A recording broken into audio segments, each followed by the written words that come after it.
I've never been here before, but...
Hey! Stop, damn it!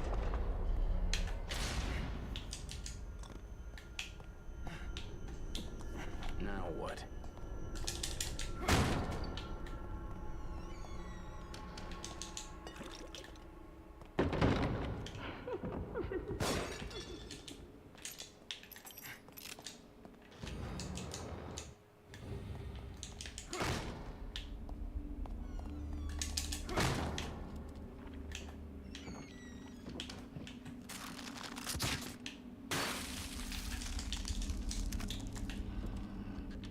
Oh. They hear that. Oh, forgot about that. That's a problem.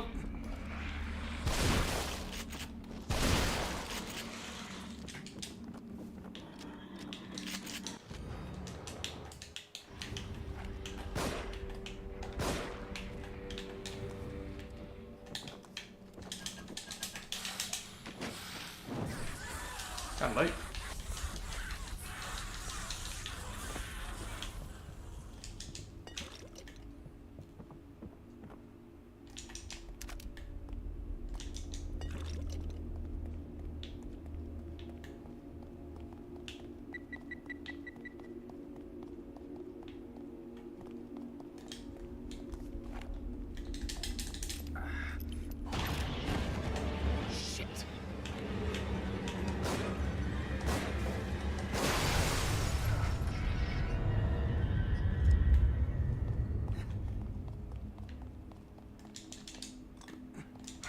Oh shit.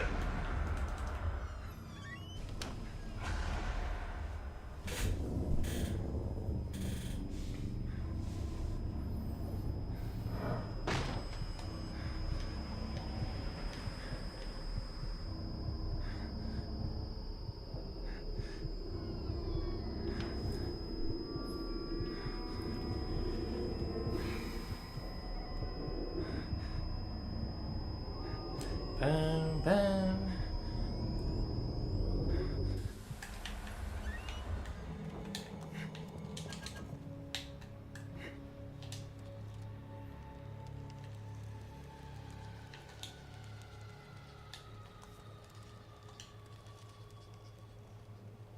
What do we have here?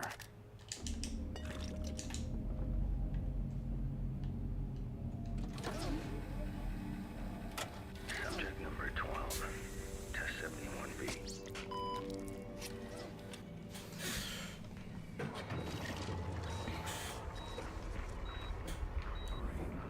What did I just set in motion?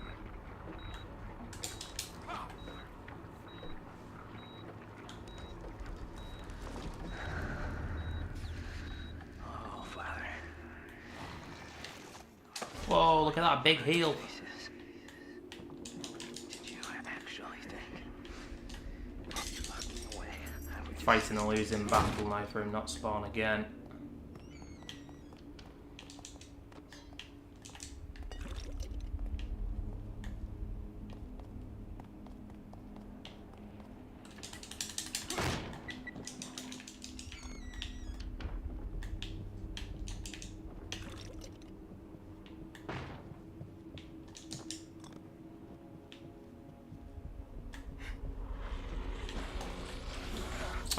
Fucking Jesus Christ.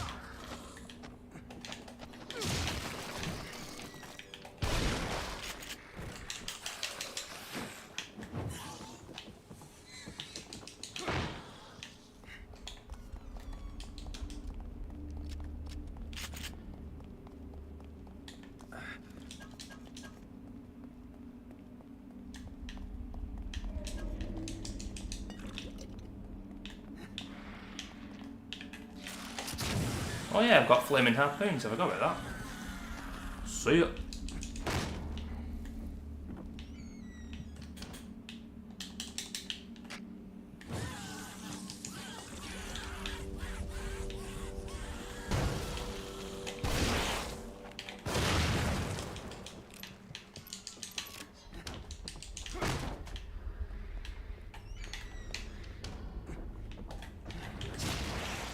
See ya.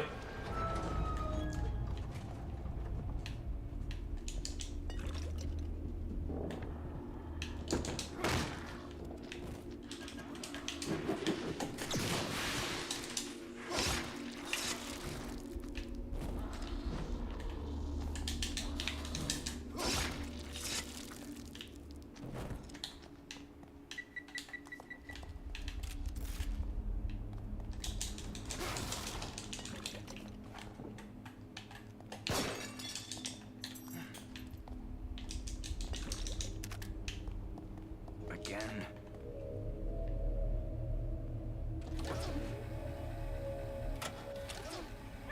Subject number 58. Test 92A. Electrode placement M33. Pain.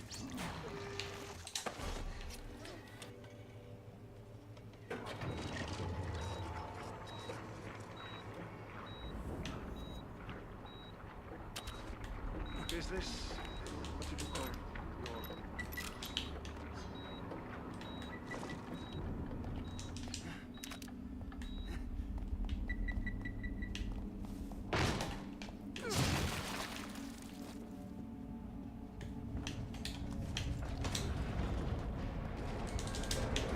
Someone upstairs. That's going to be a problem.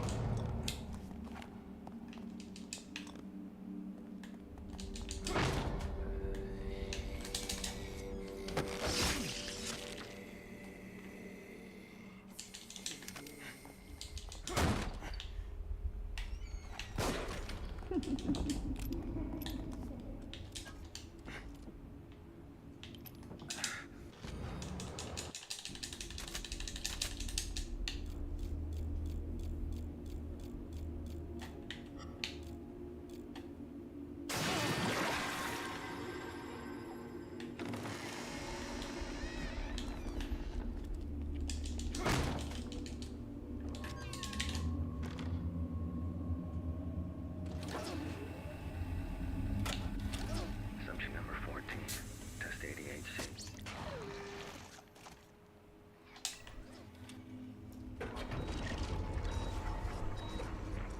Now, I'm not checking upstairs now to see if there's any extra spawns. If I don't hear anything, then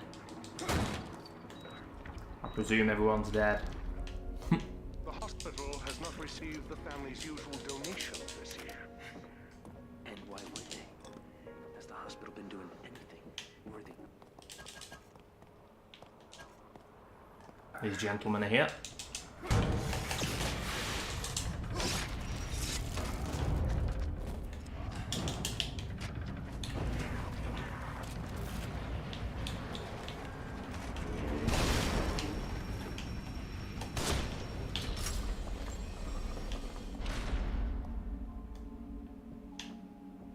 I'm taking it as read that everyone's dead. Hey, that rhymes. Because I don't think there's any additional spawns upstairs, but because of the RNG of this level, it can be hard for know for sure. But yeah, I'm saying everyone's gone there.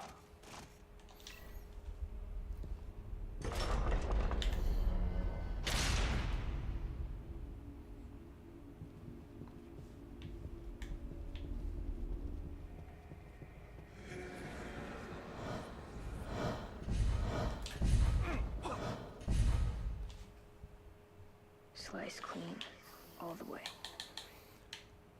No cure for what I'm going to do to you. Peel or steam skin. Thoughts from the mind. Ruvik?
Nah.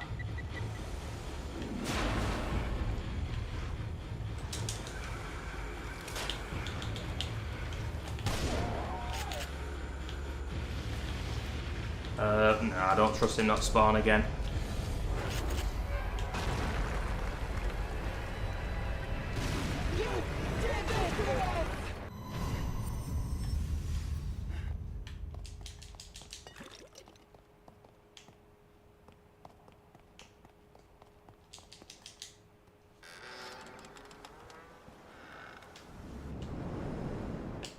Why would I let here?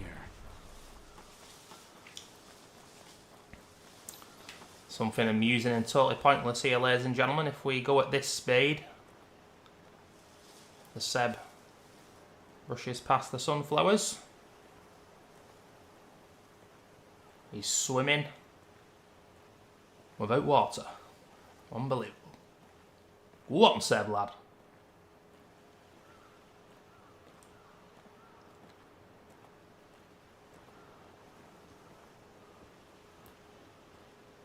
Beautiful.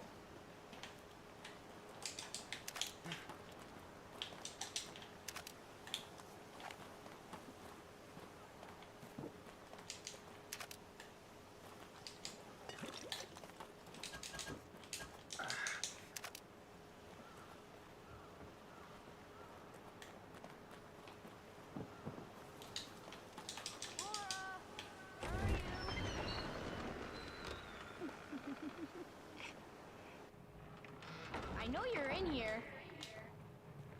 I can hear you breathing.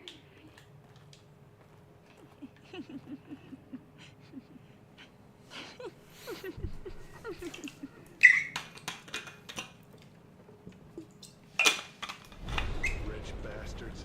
Think that...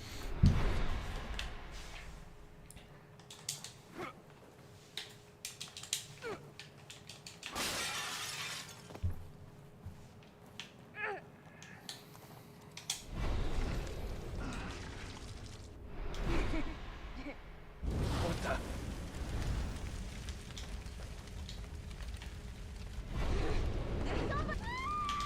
Shit. We better get out of here.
Got to keep your strength up.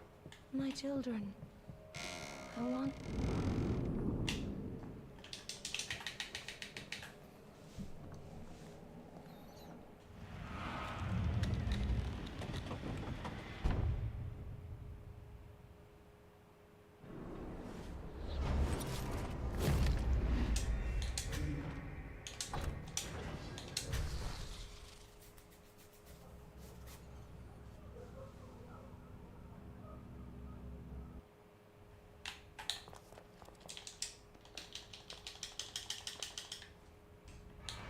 How many have you killed, Reuben? Reuben? Does he mean Ruvik? Numbers are irrelevant. They receive as they themselves. And they serve a higher purpose. They furthered my research. This was not mere research.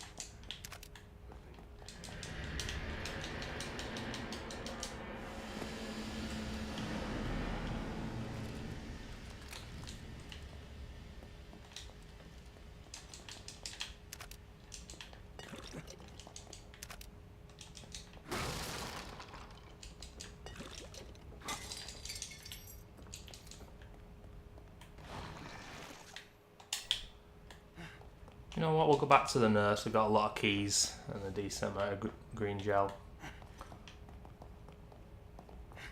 Like I said yesterday, I don't mind this being a slow and savoury playthrough. I'm not gonna kill everything running off. Wow.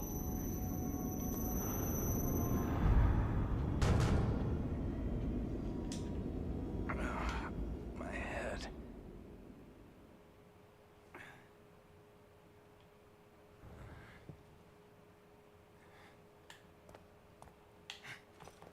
Who is that guy next door? I think I have to interact with this, I think. Do you have any idea why this world is the way it is? You heard something just now?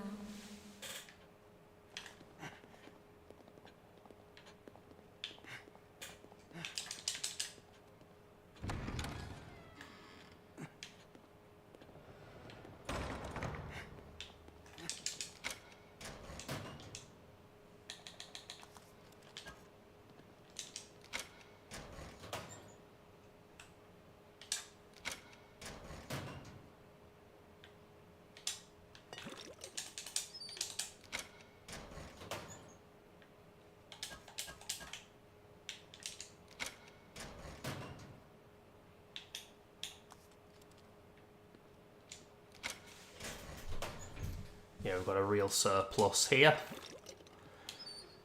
And I can leave all the ammo in the lockers.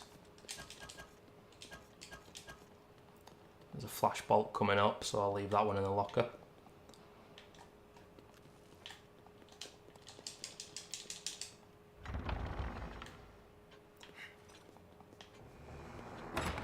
That's why next time I do a kill everything run, we'll do it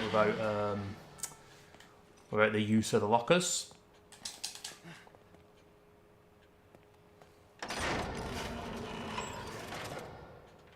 It's been a while since I did that. What have we got here?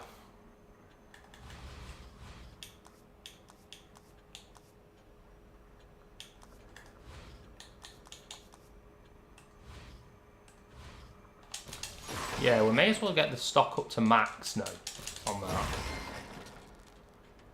Get up to 10 on the shotgun. 10 on the sniper.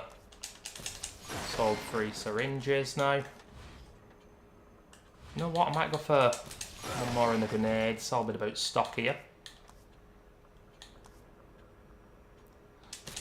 Let's get ready for that chapter 11 gondola with level 5 accuracy.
Oh, took her head clean off that.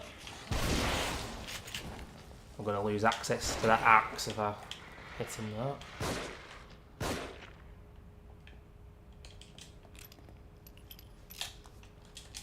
Yeah, that axe would have glitched into the wall.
Got the shotgun putting in the work. Is he dead? Yeah, he is.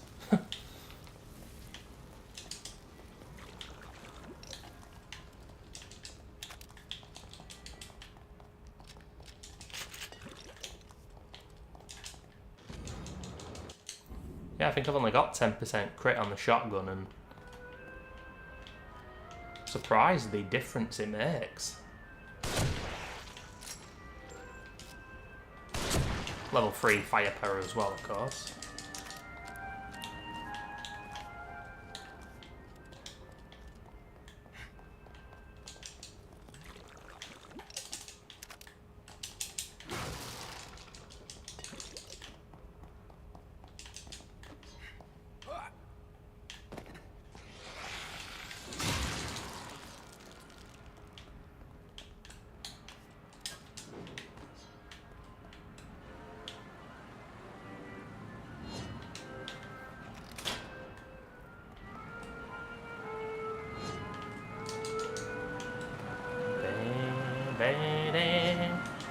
Are there harpoon bolts in there? I can't remember. I'm sure there are sometimes.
Green jellium.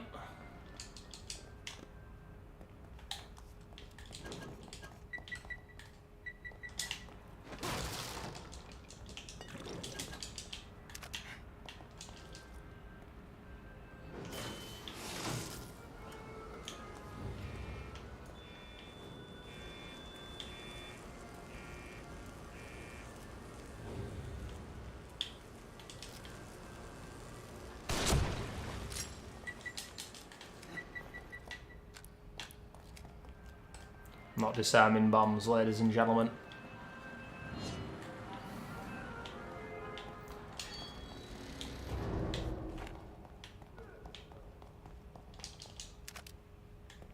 Traumas are going to take up some of my parts here.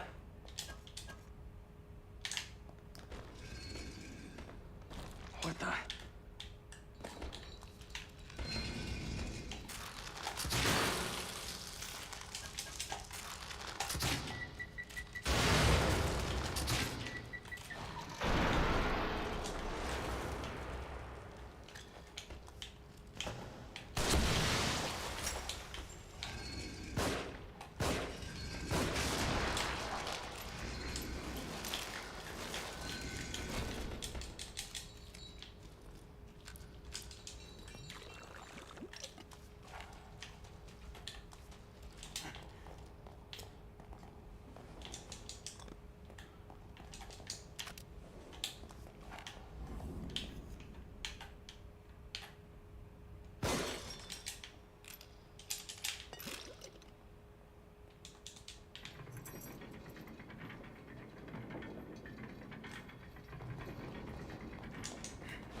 Look at Ruvik's feet there. He's above the fucking floor. He's floating.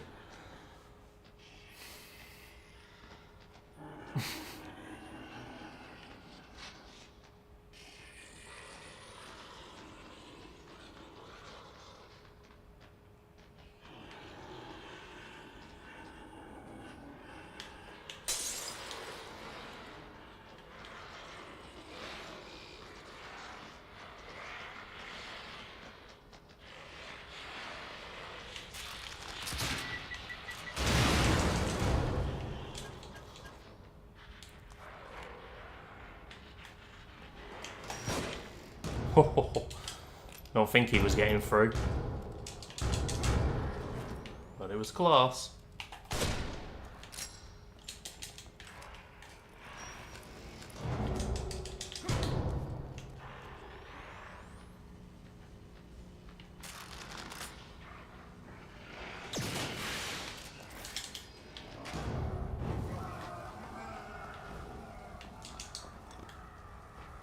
Someone's still alive. Oh, yeah. I'll show you what happens here, ladies and gentlemen, if you've never seen this guy. One guy that's left.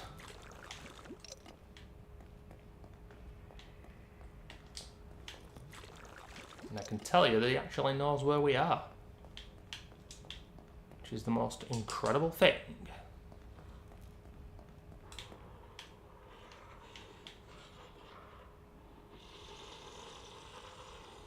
You can tell because he's looking at us there, and then I go in here.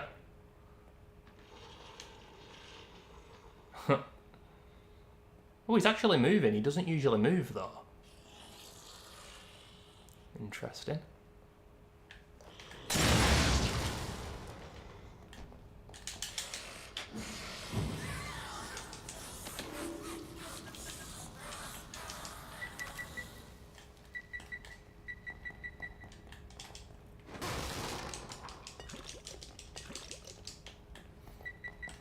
Yeah, he knows where you are, but he won't attack you.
Oh, fucking hell.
Ooh, there we go.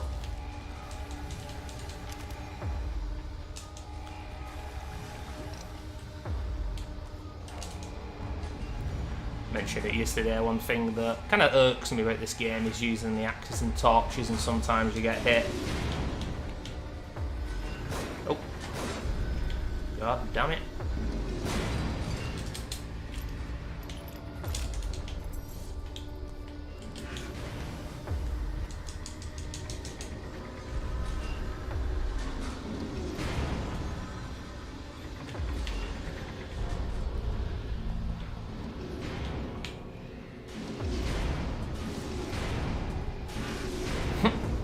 Even she dropped green gel.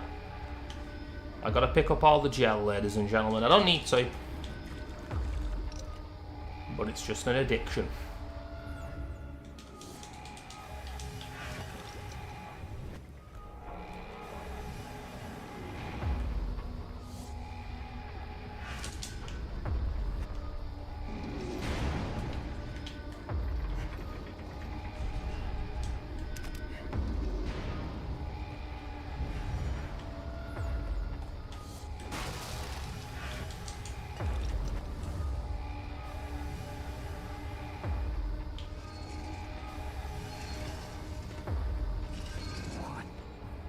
Is this place?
Didn't even end up using the axe.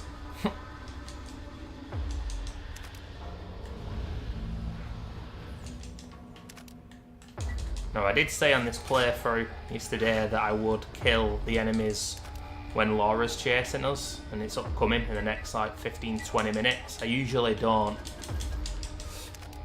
And I kill everything run. I'm gonna aim to, but it really sucks to get all this far, all this way. Still on 0 deaths, you know. And I'd like it to stay that way, but you're not meant to kill all those enemies, and there's every chance that I'll get grabbed by her and insta-killed, so it's very annoying. I don't know if I can keep this axe until that area, actually. I'm going to try to.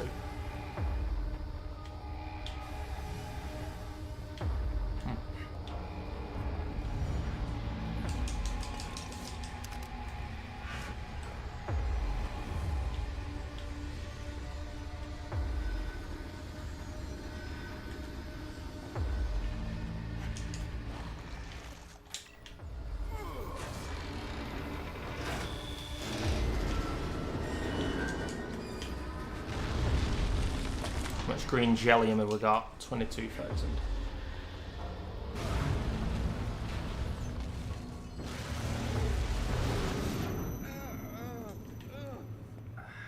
Now I might put the shotgun to level 4 here, or the sniper. I don't think I can afford both unless I get more green gel. So it's not going to be the most painstaking task to kill Laura, so apologies for any purists out there who want to see it a bit more difficult, but like I say,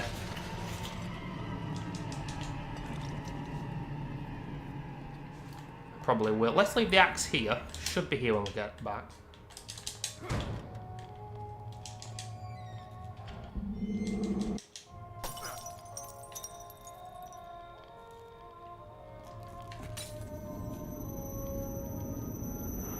Yeah, kill everything without lockers is probably more fun, really. But Have you forgotten something?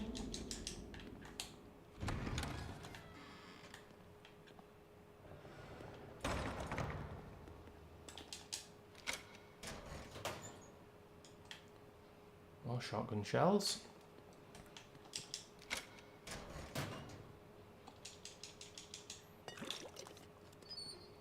Got shotgun shells coming up. I think I might max myself out with sniper bullets. 6 there.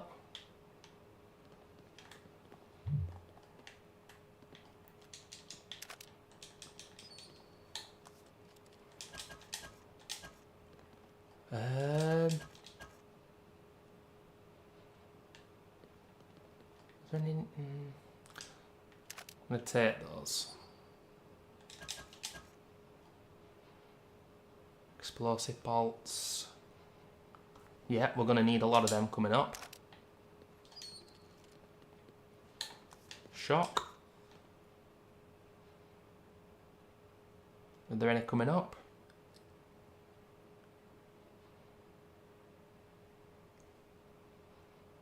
No, we'll take that as well.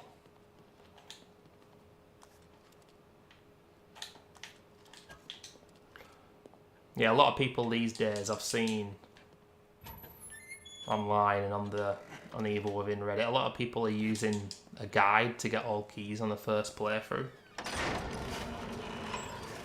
And they're going to make it a lot easier for themselves in the process, and that's just the way it is these days, but I think it's a shame personally. I know this game is balls hard in the first playthrough, but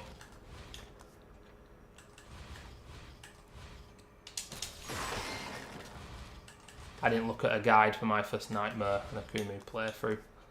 Would have been a lot easier if I had.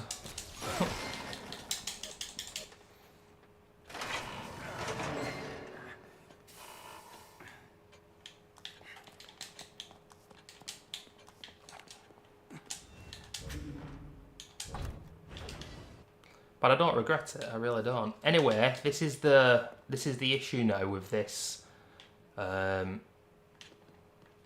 part coming up. The checkpoint is there. If I die, we go back to here.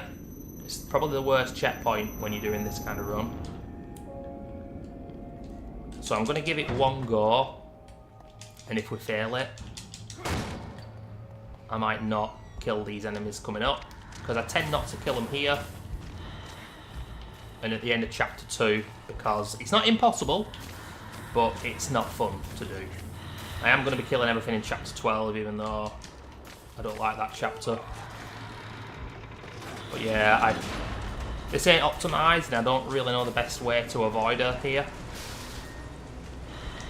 Even taking this axe in might be a risk.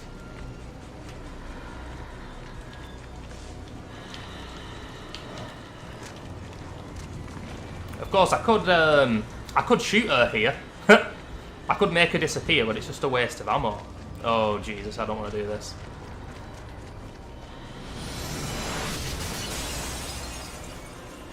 I think I'm going to go into the room.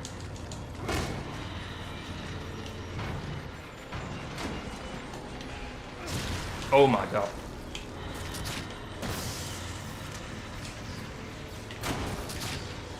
We've done it. Okay.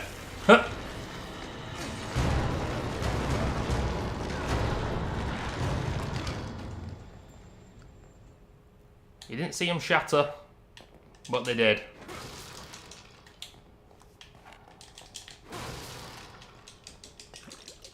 Because that's all of them. Actually, that wasn't so bad. It's just the RNG of a chasing you, really. Seb, what are you doing?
Oh, slow down. Fucking hell.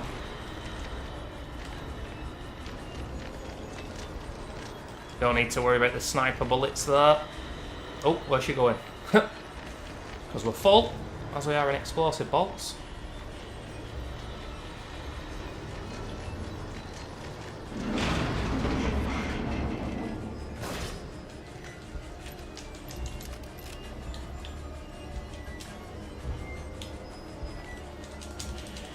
Best moment of the game here for me, ladies and gentlemen.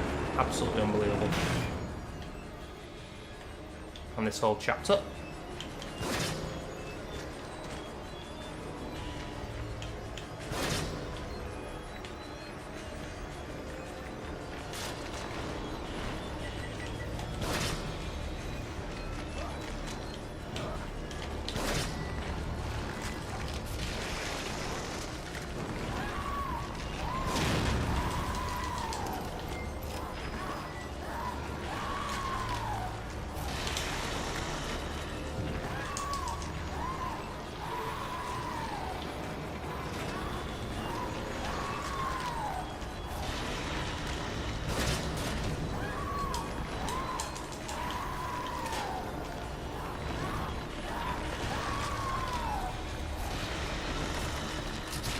Oh shit.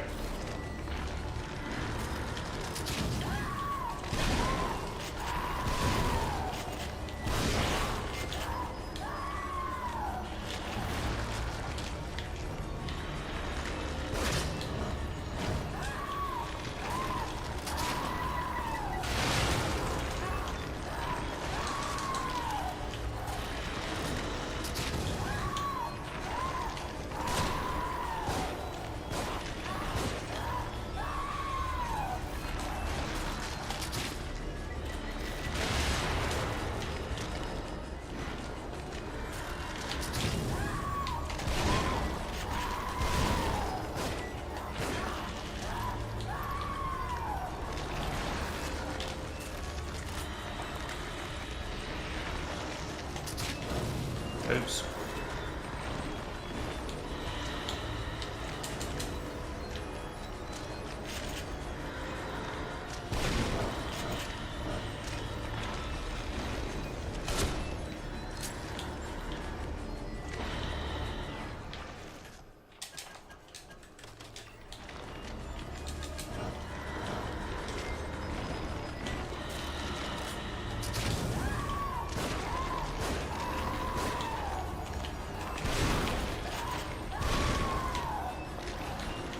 Whoa! Fucking hell! Oh, the body's gone, I think. I didn't know. I did not realise.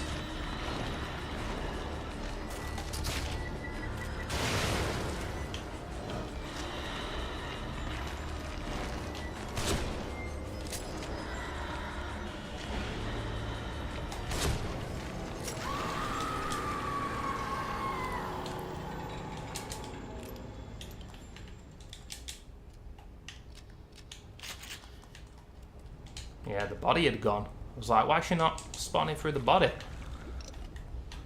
Caught me off guard. That would have killed me, that.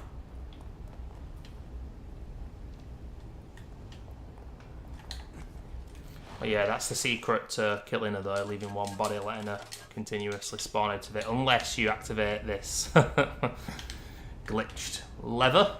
You can force them to just spew fire endlessly, but it can potentially kill you if you're on a Kumu. Sometimes it hurts you, sometimes it doesn't, and I don't know what that's based on.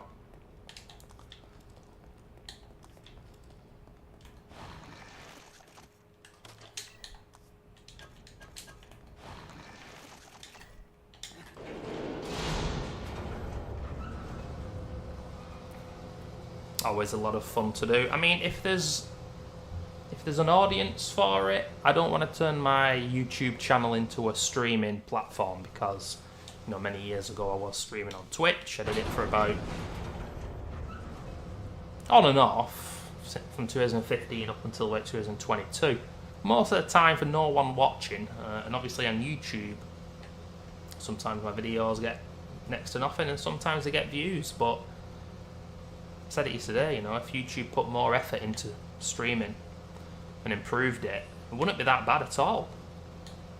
But I don't blame them for not doing so, because obviously it's a video platform and it primarily should stay that way, but yeah, it's not bad. And for me personally,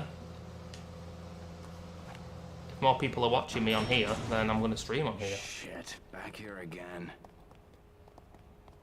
But like I say, if there's an audience for it, then I'll every so often stream on YouTube. Not very often, maybe once every couple of months or something.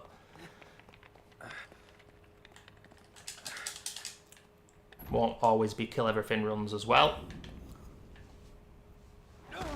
But I won't always be on microphone because fucking hell, it's exhausting. On microphone. I said it before, I'll say it again. These big streamers, people don't realise how difficult it is. I know it sounds daft, but of course you'd rather stream than have a mundane job that you hate, but not quite as easy as people think, especially when you're playing games you don't want to play if you're a variety streamer.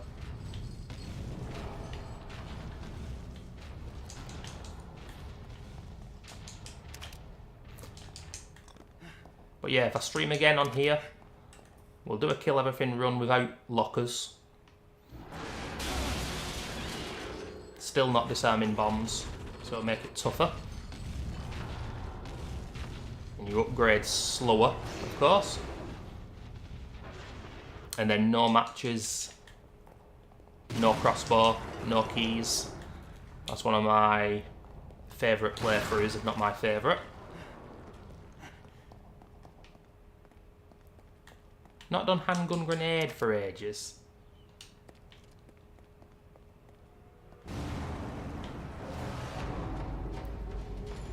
God damn it.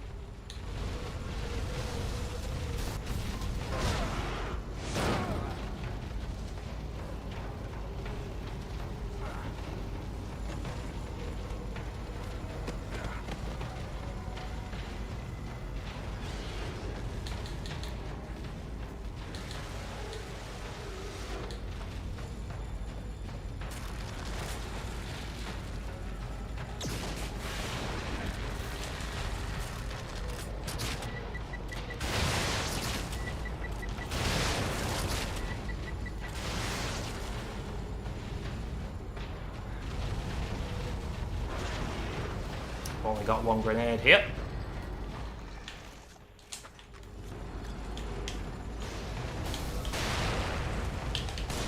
Missed.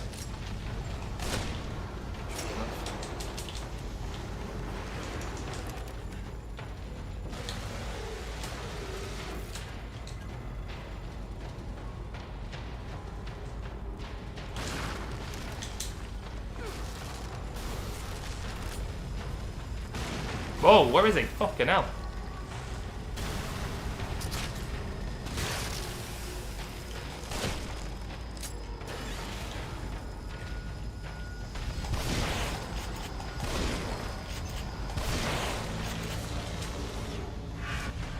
I don't know where he went then. He doesn't usually do that. That was quite weird. He took a little detour.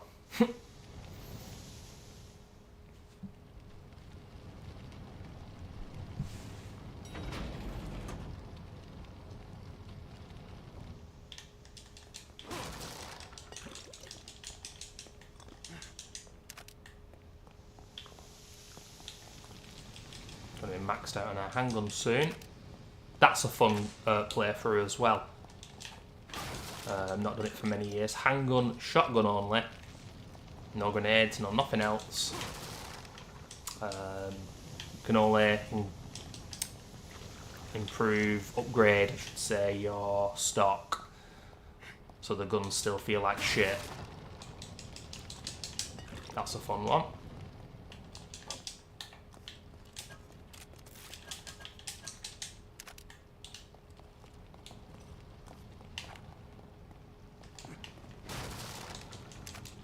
Yeah, there we have it. We're maxed out.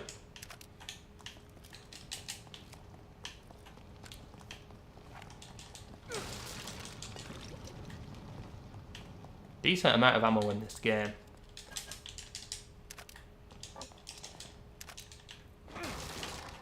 Just the right balance in my opinion when you first start out playing.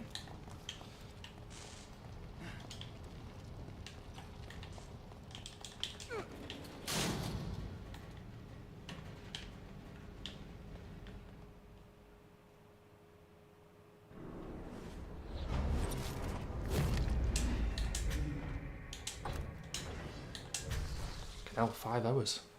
It's taken me quite a while.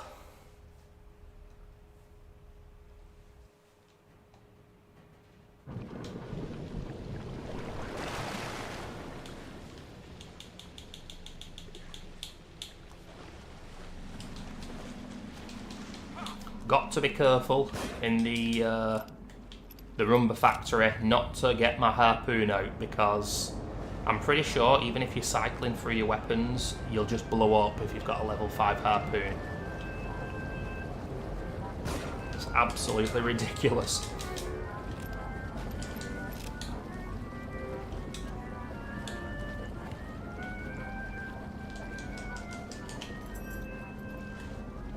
I've always wanted to try that, but never have. Try and shoot the harpoons from outside into the building and see how far away you can be without it killing you, or what happens. I'm not going to try on this playthrough though.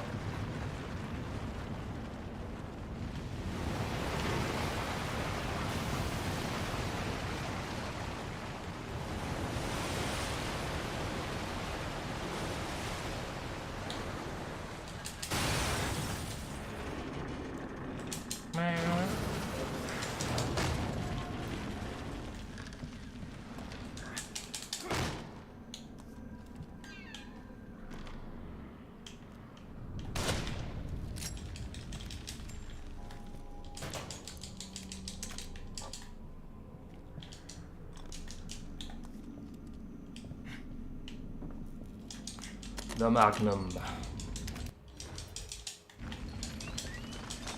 Just spent about 20-30 minutes watching someone last week on Twitch play the game for the first time, and they were using the Magnum like the bloody handgun. It was so painful, ladies and gentlemen. So painful.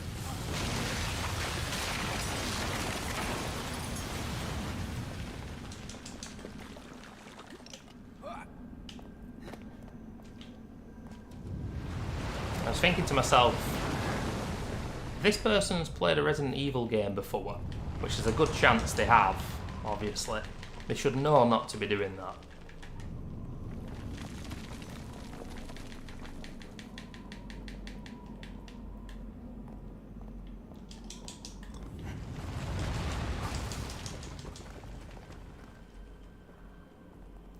I mean, you know, I've only increased the life gauge, I think, once, but I've used the med kits. So I could definitely make it even tougher when I do no locker keys allowed. Kill everything. Could do no med kits as well. I think I've only used one med kit though, haven't I, so far? Yeah. Yeah.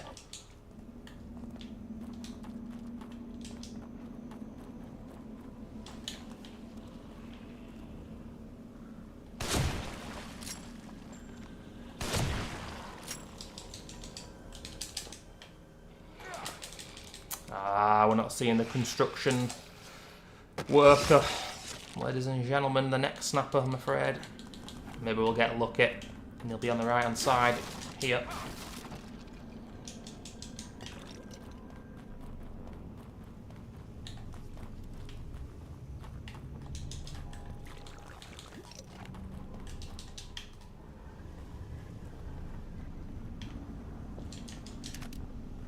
But I'm afraid not.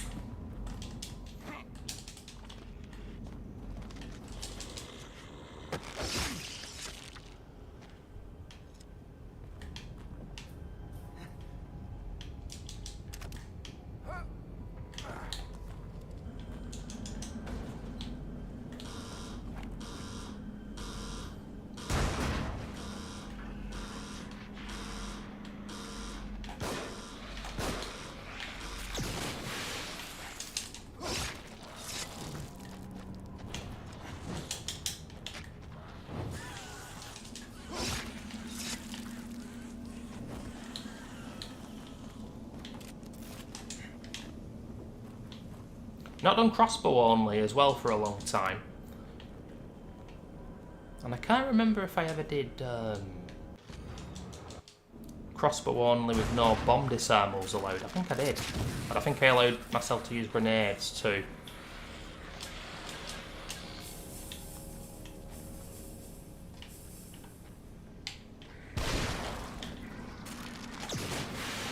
Whoa, sir! Excuse me, that was a flashbolt. Now you're gonna be fucking bait for these. Whoa, you dickhead.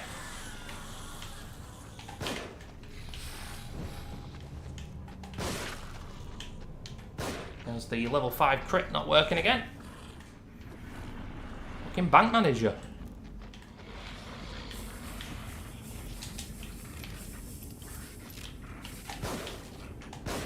Cockshot. Oh, everyone's flash this time. Lovely.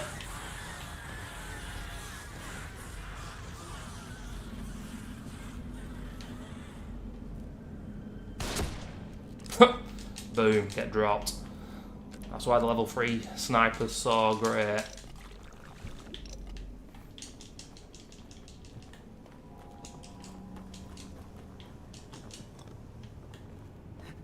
Now, I think I might have inadvertently stopped a third spawn here, and I do forget about this. Unless they just arrive a minute later. I can't remember. Sometimes you do get another wave.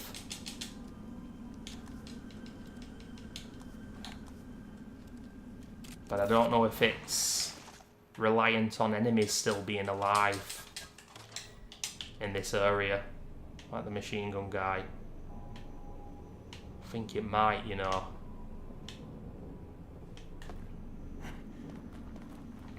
So apologies if anyone is upset by that.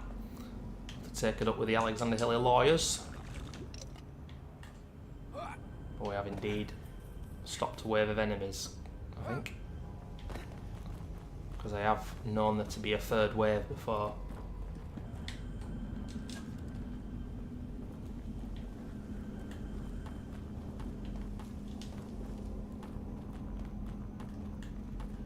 I don't think they're going to come when I open the door, are they?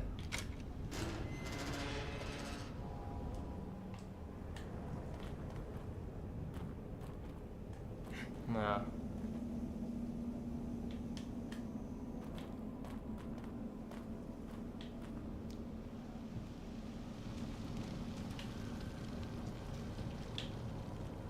Gonna go on a break in about 10-15 minutes, ladies and gentlemen. Just stretch the legs. Go to the lavatory. Have a piece of orange. Or an orange, I should say.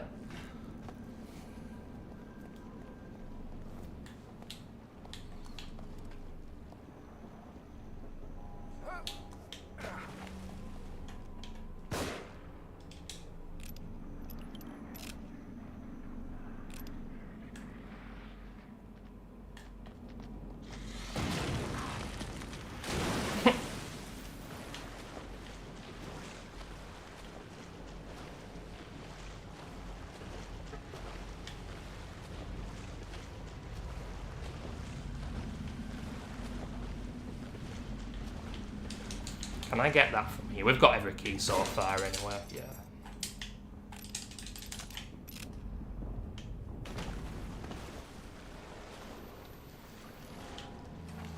Oh shit. Can't kill the sea beasts, ladies and gentlemen, if anyone's wondering.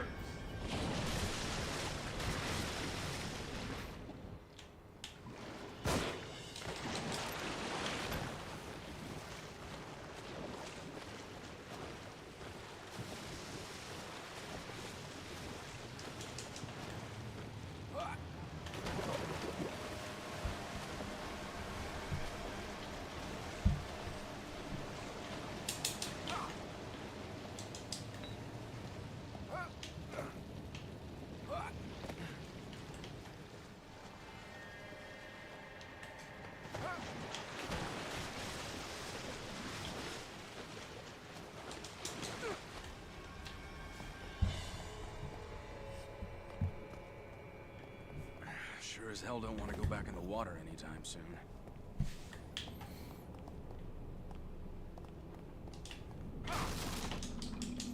It's kind of a cop-out at areas like this as well. You could do this area. This would be interesting.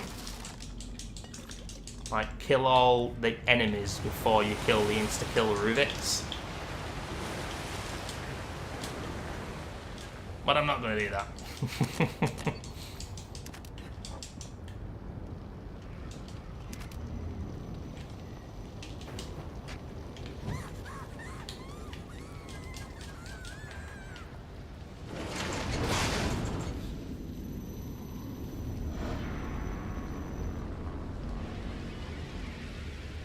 That would be interesting, though.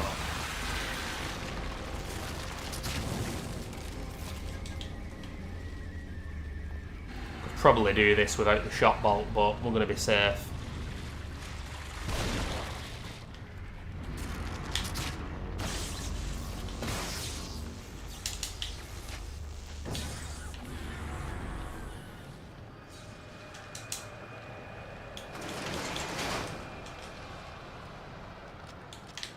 Some kind of fake?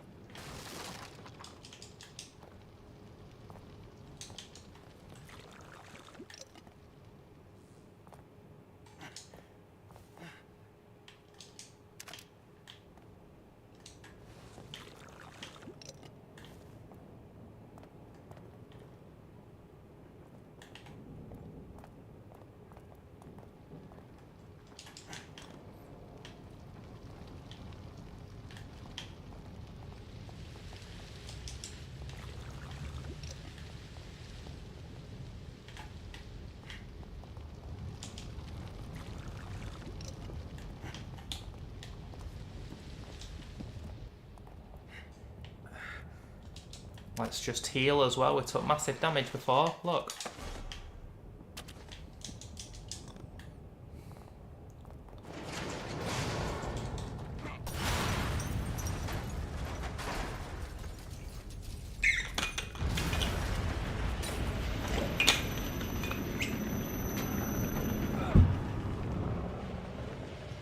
You gotta be kidding. This place is filthy. Get him towed, Seb. Is this his doing? Detective, Are you all right? you do realize there would be no one to replace me.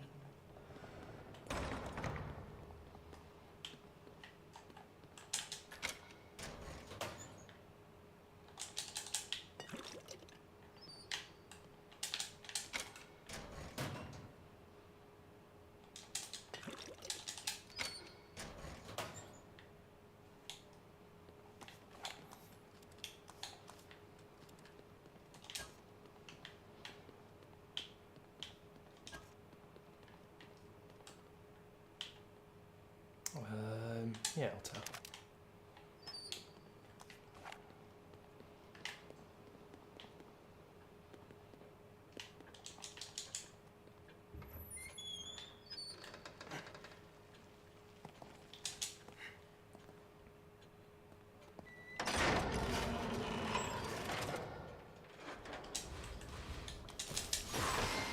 Give ourselves some magnum ammo.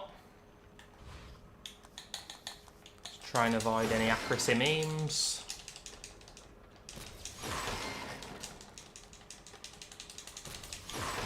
Let's get that shotgun up to level 4 to bring it along the sniper. We're finally... Wow, we've not even increased the life gauge once. Fucking hell. I'm surprised by that. It's gone really well, this playthrough, though, so far. Let's get more time on the shot bolt. Let's get level 3 freeze bolt. Just like on my my Akumu playthrough now on my channel that I did, you know, the walkthrough. I was like, oh, these upgrades now.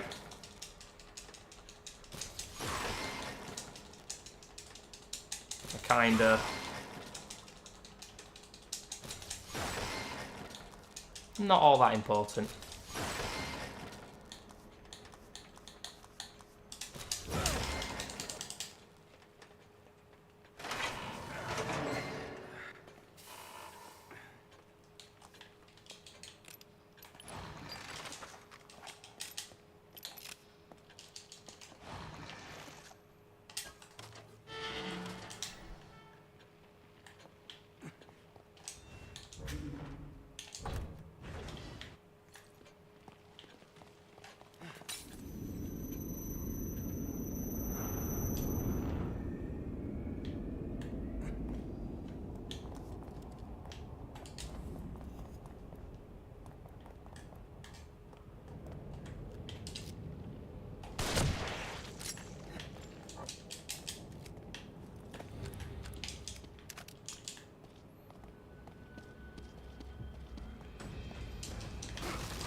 time are we on? Yeah, we'll do the shutter shithouses first, and then we'll have a break.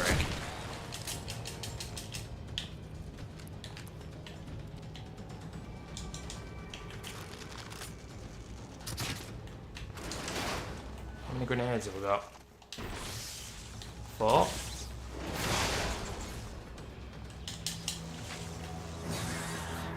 I'm still doing this trick, me. I'm still doing this grenade thing.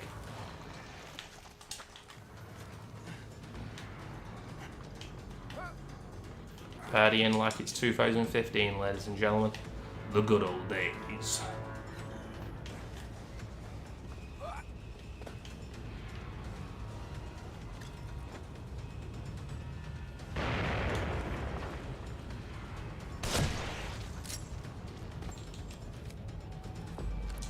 Look at this jellium.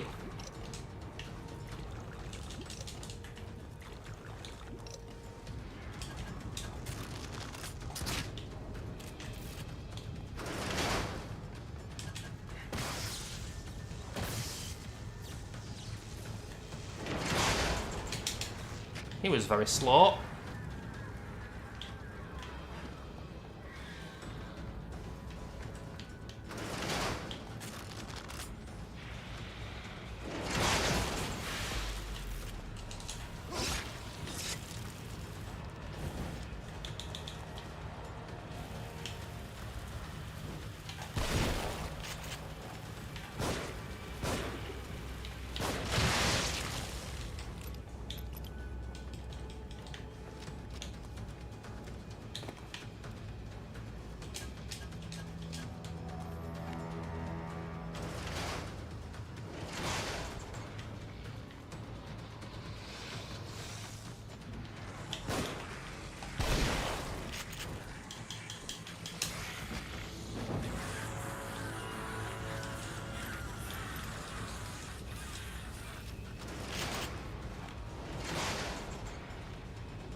I remember on my Akumu playthrough in 2022, I said, I'm doing that for all the people this guy's killed on Akumu. This piece of shit.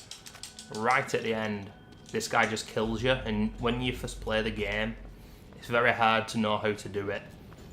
Definitely one of the hardest and most arduous parts of the game.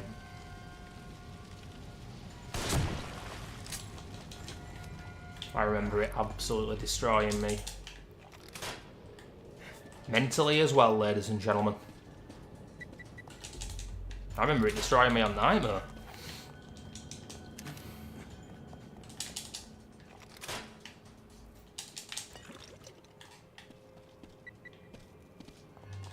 I find it interesting with the... Oh no, because once you complete Akumu, it says you've completed Nightmare, but I bet more people have completed Akumu than have completed Nightmare, you know. I really wouldn't be surprised if that's the case. Most people are missing out. They really are.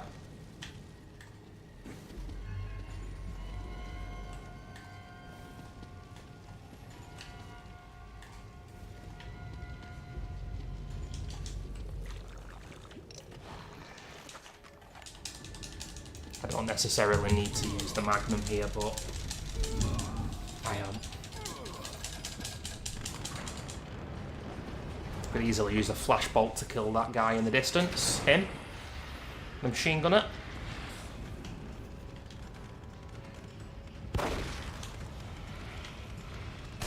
Oops. Wow. Those guys are getting one-shotted now. Fucking hell.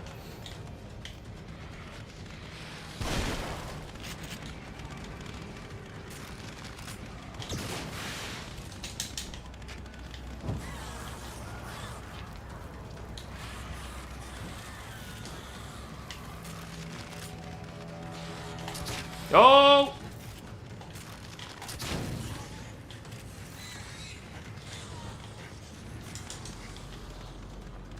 Seb, Get back up there.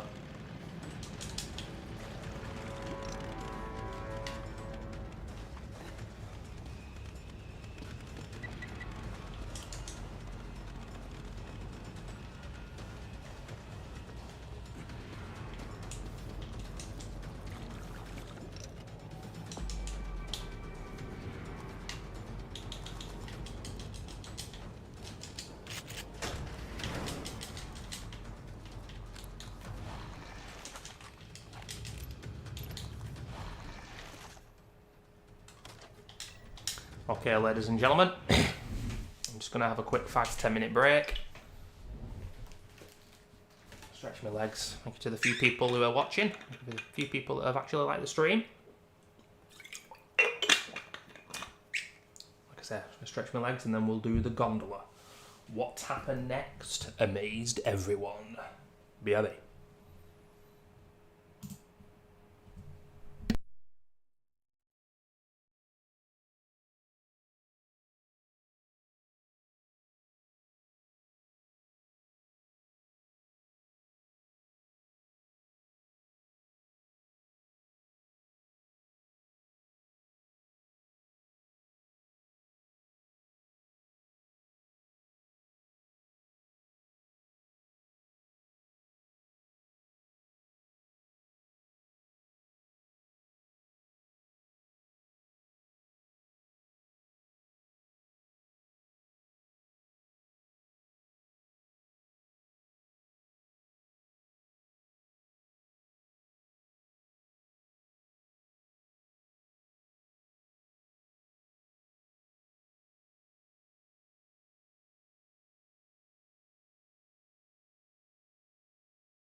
Yo, ladies and gentlemen, how are we doing? I'm back. I've just eaten an orange. I just kept the microphone off as I was eating it. Damn good orange as well, actually. Really juicy. Bit of vitamin C. Along with my vitamin D, because it's been very sunny today. By the way, I've just got to say, I missed the chat so far. I've got my phone up.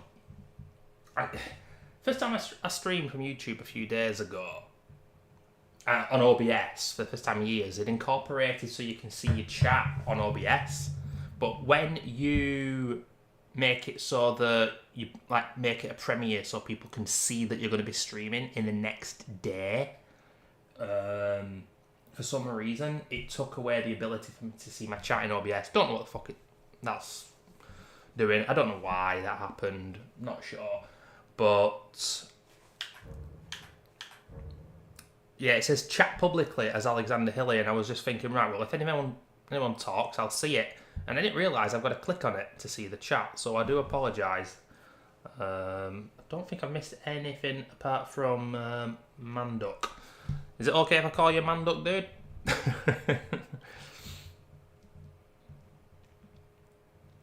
If you can hear me. Thanks for anybody else watching.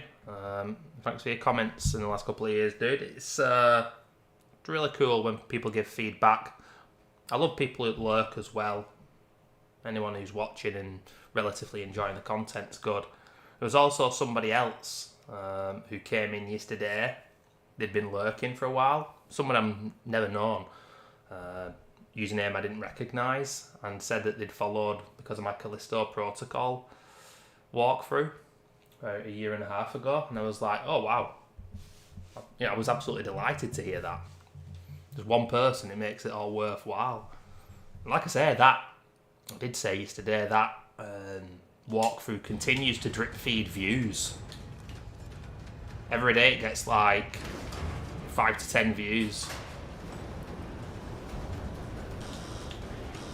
So that difficulty is absolutely foobar.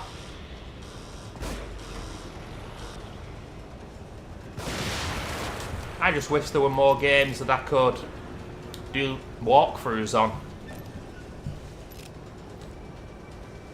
If gaming was like it was in the Xbox 360 PS3 days, I'd have done a lot more walkthroughs on my channel. But I can't be arsed doing walkthroughs for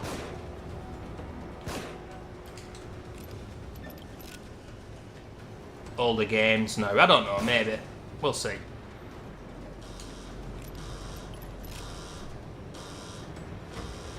It's level 5 accuracy, ladies and gentlemen. Whoa! Fucking hell.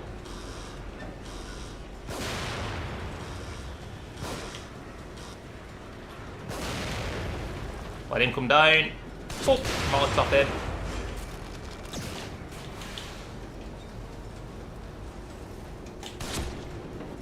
And look at this. Level 3 sniper.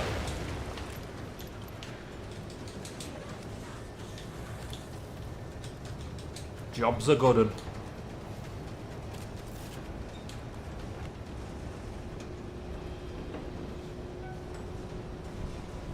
I'm on autopilot here, I must admit.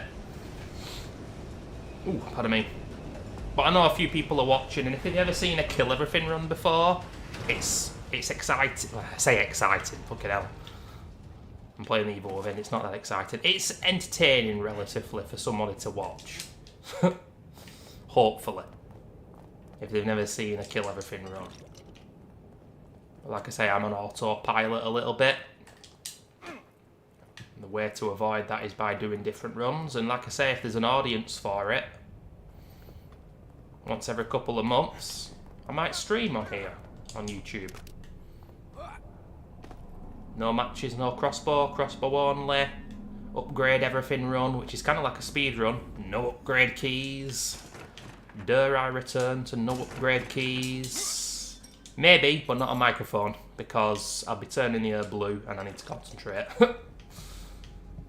Imagine getting all this way, chapter 11, not dying and then dying. I mean, that's where it's been so far, but it doesn't matter. I've completed kill everything runs without dying before, so I've nothing to lose. I'm not bothered. But Akumu no upgrade keys? I've still never done it with 0 deaths. Done it with 2 deaths.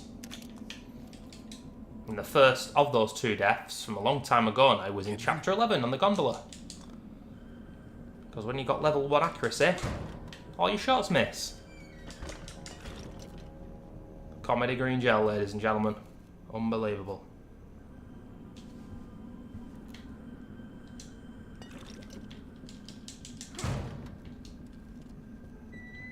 Oh yeah, I've done crossbow only before. Can I ask, how do you know about my Twitch days? Very few people ever watch me on Twitch. So I'm most intrigued by that.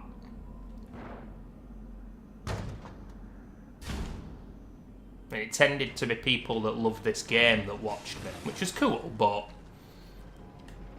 it's so weird, man. I've said this before, and I've got to pause the game as I say this. There are evil within fans out there, and when a woman with, let's just say there it is, a large pair of breasts is playing the evil within for the first time, all the fans come out of the woodwork when she's playing her first playthrough on easy difficulty.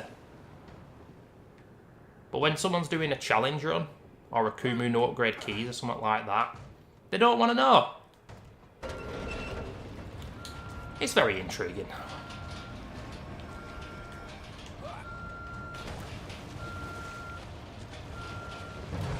Whoa. Okay, things are floating, people. Things are floating. Spooky.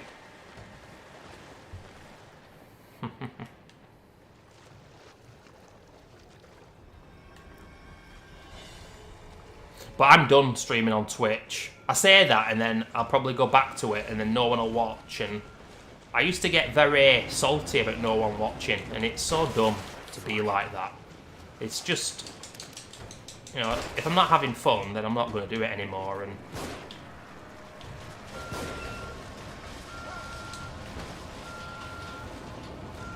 repeat playing the same game like this, you're only going to have a relatively small audience.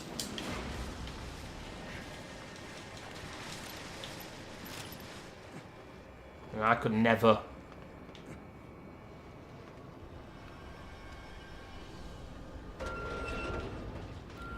Variety stream. I would absolutely hate variety streaming, man. Honestly, it would piss me off.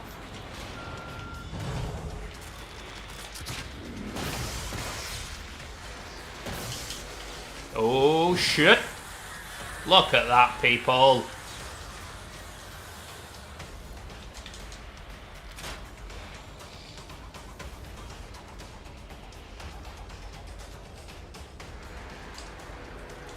Dear Lord, the shot bolt. Unbelievable.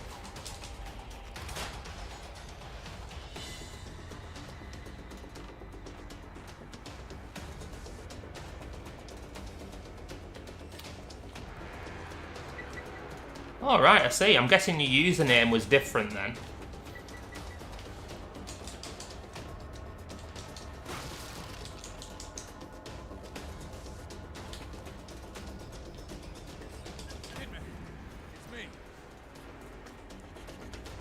Yeah, absolutely unbelievable. If you hadn't come along.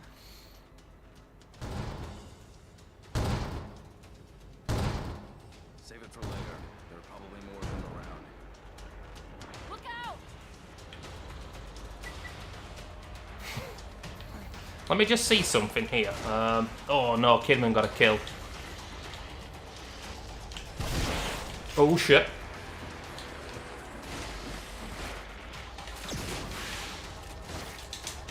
This is what I love about this game. There's always a way out. I always say that. And it doesn't feel like that when you first play the game. It feels like the game is unfair. And on Akuma, it is unfair. Let's just make no mistake about it. But that's the genius of this game.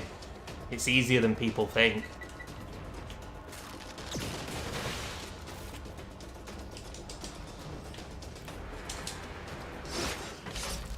Boom.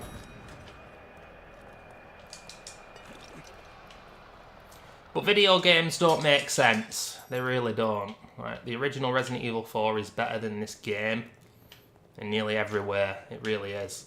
But if I had this or Resident Evil 4 for play forever, I'd rather play this. So weird. You know, apparently Bethesda rushed Tango Gameworks with this game. To be fair, Mikami had it in the oven for about 4 years, so he was taking his time, but I think another year would have helped massively with this So game. glad you're all right. Ever since the church, You were at the church? Yeah, Joseph and I. He's in bad shape, or at least he was when I last saw him. What about the boy from the hospital? Leslie. Ah, I think I know who you are then. Yes, I remember you. I had thought whether it was yourself, but I didn't want to say because it's quite strange when you know somebody from two different places. Wondering if it's the same person.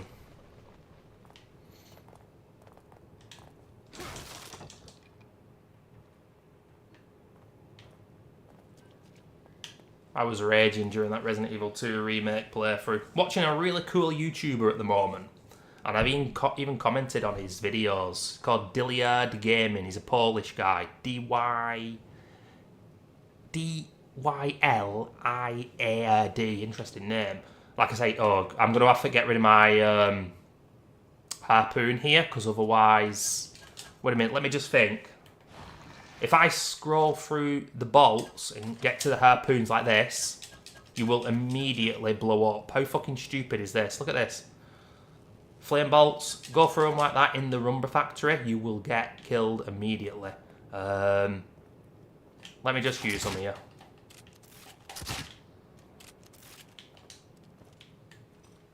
And yeah, he's really entertaining. I found him playing this game.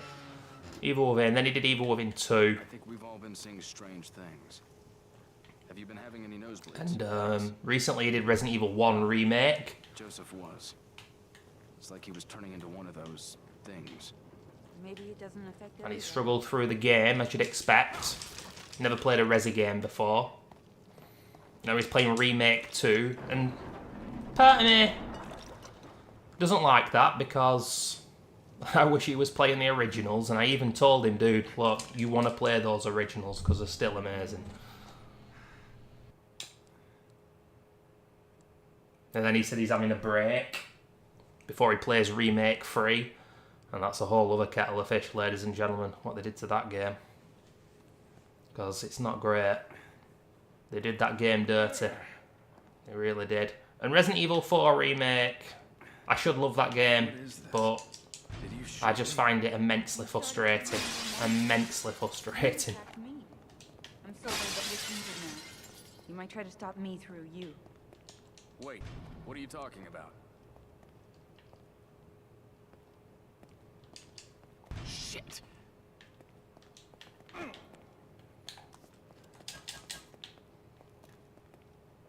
Yeah, it's getting hard to find new Let's Plays these days of games like this, because it's 11 years old now, and Leslie? most people have played it, and people who are playing it for the first time. I want to watch a mature person play this game for the first time. Leslie?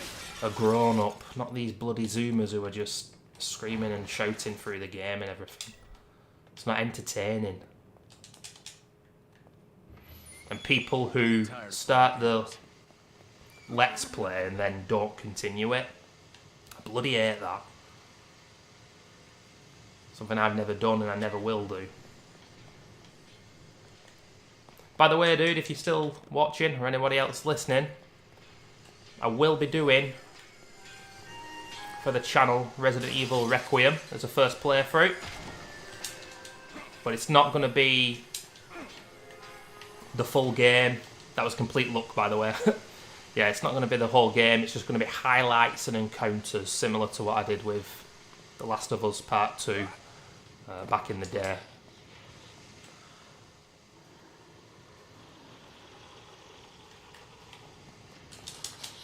because knowing modern Capcom's gameplay, I'm probably going to get pissed off with it. And to be fair, most of the games that I love, I remember getting pissed off on my first playthrough. This game, Last of Us, Dead Space, the Resi games, classic games when I was a kid. All my favourite games that I can think of have absolutely boiled my piss at some stage or another. Let's be careful with Michael Myers here, ladies and gentlemen.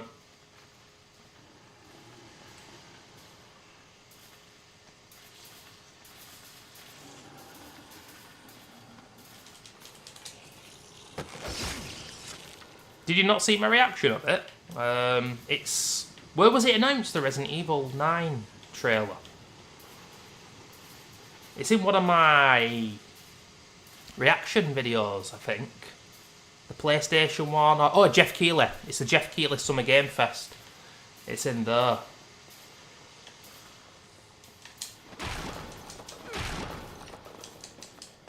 The thing is, I mean, they G-baited us, didn't they? They said, oh, it's not going to be shown today, and then they ended up showing it, and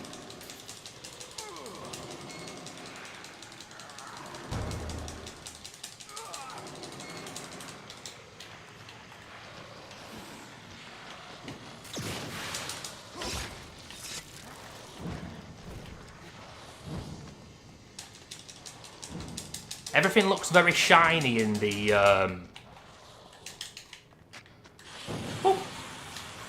trailer. Like that Grace Ashcroft, she looks very shiny, very anime-like, and I don't like that. Really don't like it. Looks too clean. And they're going to make a survival horror game, I don't doubt it. But I know you're like me. I know that you're not keen on the modern Resident Evil games.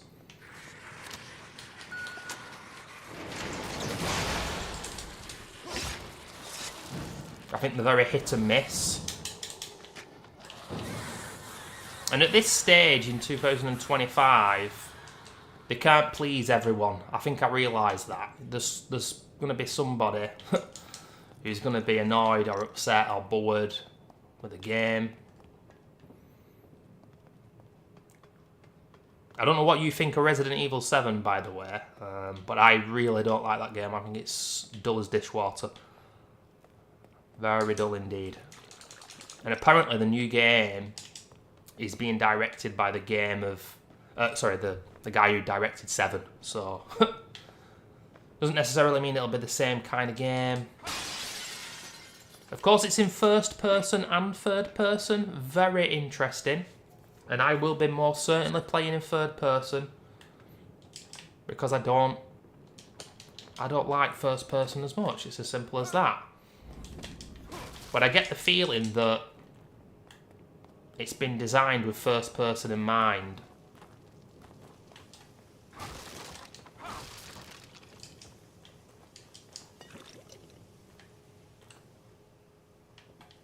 Yeah, obviously that's a lot older, isn't it? 2002. I mean, that was before Resident Evil 4 original. Obviously Shinji Mikami directed that. You know, Remake 1 is an incredible game.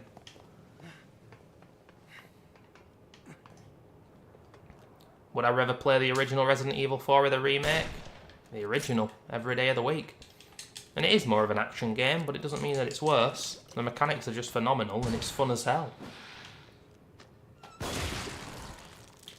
The aiming in Resident Evil 4 Remake. In the modern day, you've got all these settings, haven't you? Even The Last of Us 2, which gameplay-wise I think is phenomenal. You've got all these settings for the aiming. And yet, nothing feels right, and nothing feels as good as the original Resi 4 did at sub 30 FPS. I don't get it. I really don't.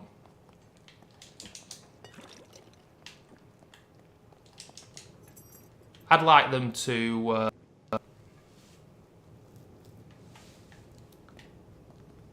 just leave the remakes alone, to be honest with you. But I think they will go back to them. You know, Code Veronica, it's a weird game, that, because it annoys the fuck out of me, but it's classic Resi still. But there were some bad design choices with that game, and the level design is all over the place. And I'm not sure how it would translate to a third person game.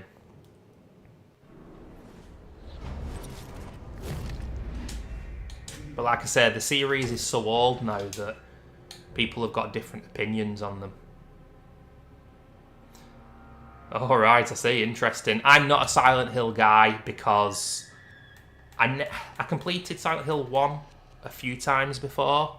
I played Silent Hill 2 but never completed it. Played Silent Hill 3, never completed it. Watched Silent Hill 4. Very intriguing game. That one obviously splits opinion, big time. I watched people play Silent Hill 2 Remake, and graphically it looks like an absolutely beautiful game.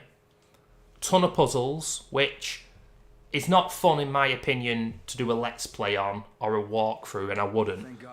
But it's a very puzzle heavy game, as the old Silent Hill games were. That's absolutely fine, but those games are not based with combat in mind, and that's not a criticism, that's just the way it is.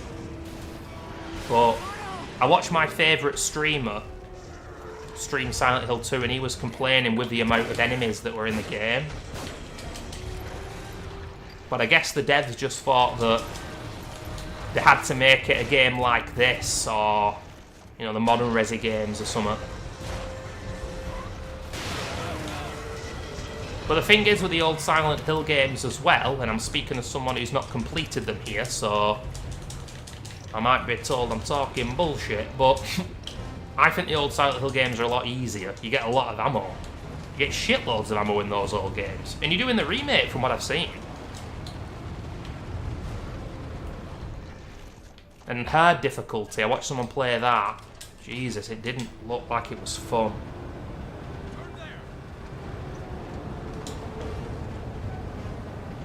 Yeah. They're gonna remake Resident Evil 5 as well, I think. I would have played Resident Evil 5 quite a bit more. I don't hate that game.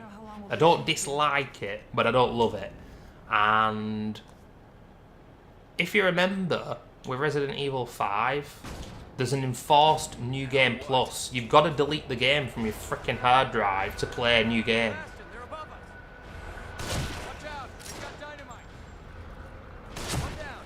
Otherwise, every time you play it, you've got all the upgrades. Now, what is that about? What were Capcom thinking of? And it's the same with the abomination that is the 6th game as well. I actually had someone come in the chat yesterday when I started. They might have been a younger person. I don't know. Look, people are different, and I've got to respect opinions, of course. But they said that the 6th Resident Evil is their favourite game, and I was like, huh, really? Cool. And then they said they preferred Evil Within 2 as well to this.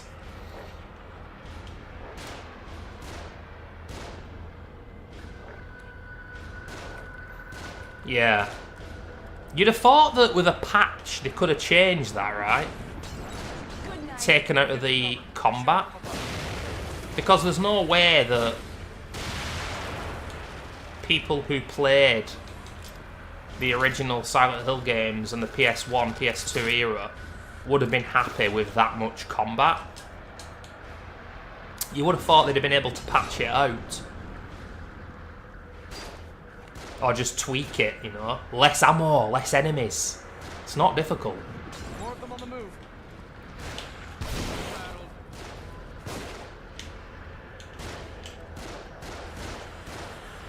Oh, you dickhead. Oh, shit.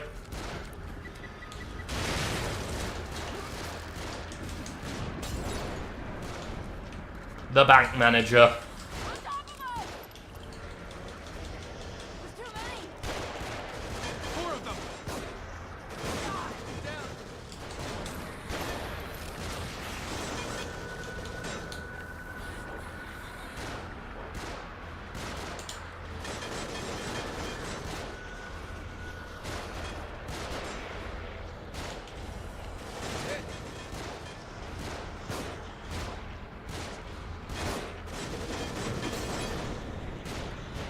Worst part of the game right here, ladies and gentlemen.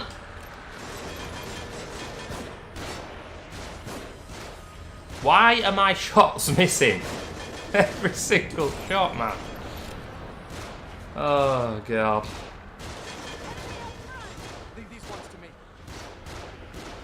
So if I remember correctly, though... Christ almighty, this part of the game is so loud, man. What do you think about this game? Because I remember you not being so keen.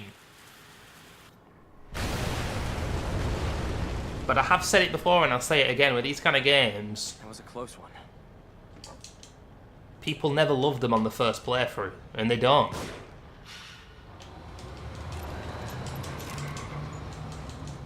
The stressful, difficult games, and games now, are purposefully being made so that you don't have a stressful experience. And that's worrying in my opinion. You don't want games to be easy by default.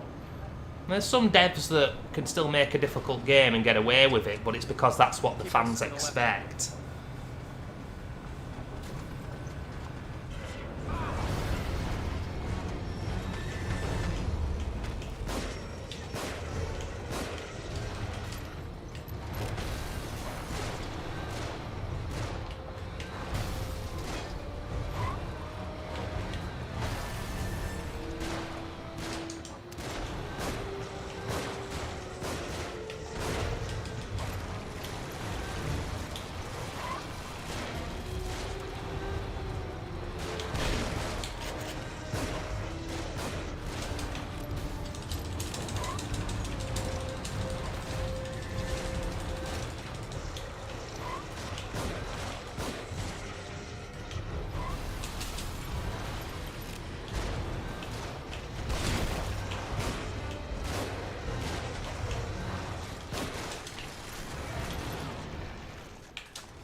Swear down, this is a bit louder than it should be, man.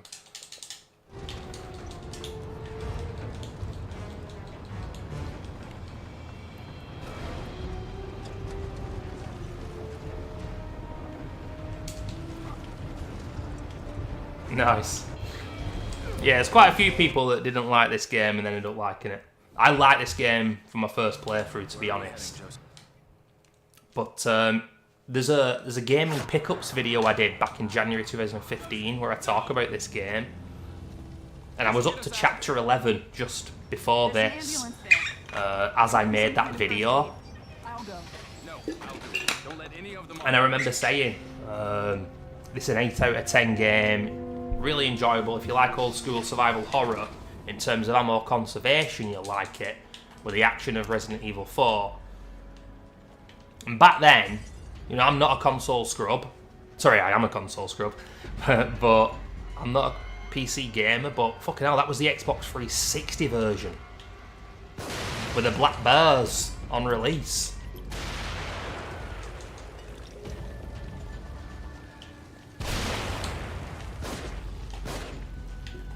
You are a dickhead. And I still enjoyed the game immensely.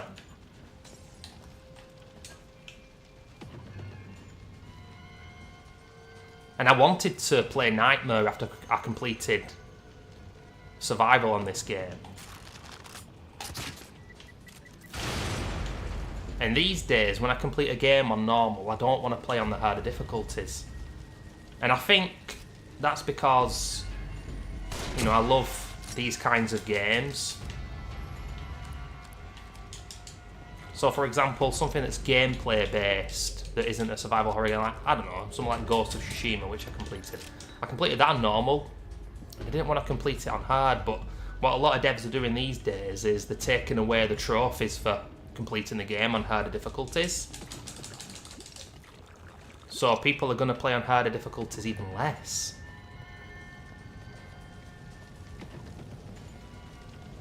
I don't know, man.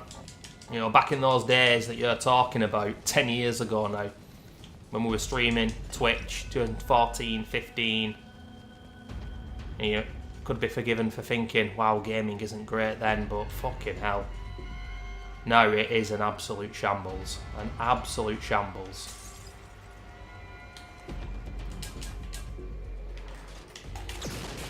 But look at that for a mechanic, you know what I mean?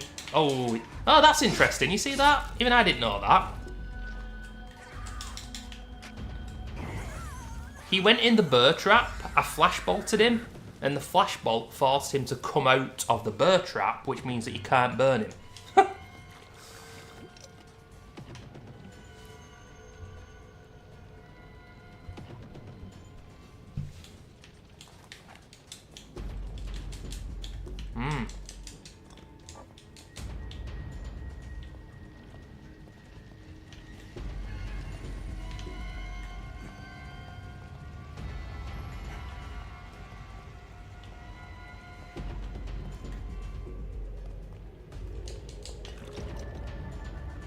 Yeah, I don't know if you know, but they were actually working on anniversary content for this game, Tango Gameworks. We know that to be true.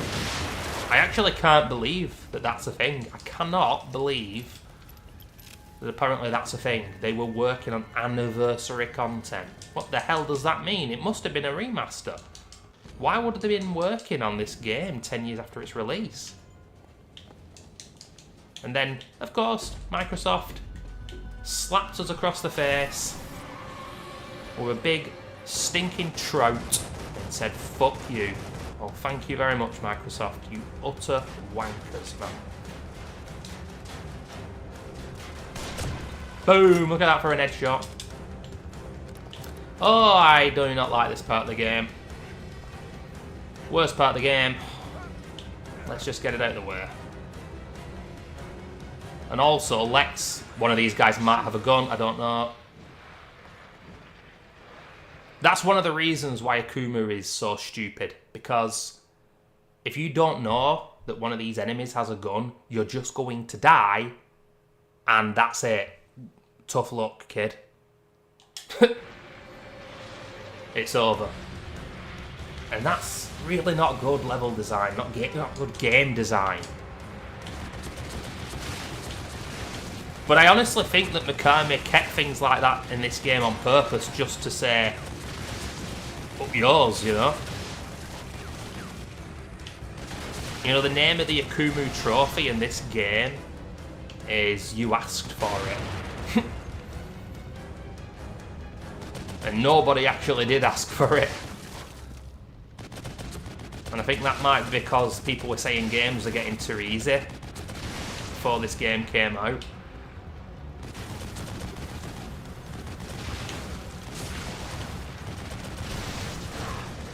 Look at that. There you go. Crazy. But on Nightmare, it doesn't matter that much because look how little damage the machine gun did there. The damage on this game makes no sense at times. An enemy grabs you, you lose 70% of your health. An enemy hits you with a sledgehammer. To be fair, that actually does a lot of damage, but I'm just making an example here. You'll lose like 10% of your health, for example. Very strange.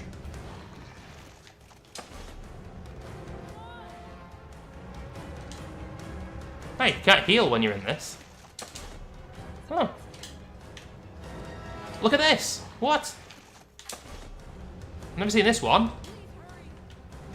Seb, you were trying to heal though, what are you doing? Look. Okay.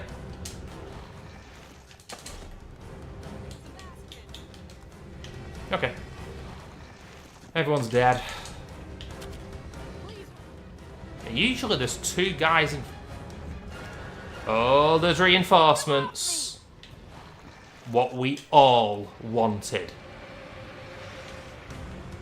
The worst part of the game to continue. Alright there, lads. Oh, he's gonna get me. Oh, he nearly cut me off.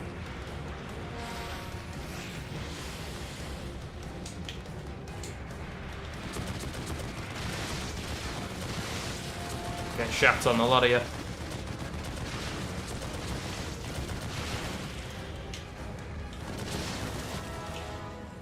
Oh, hey, there they are.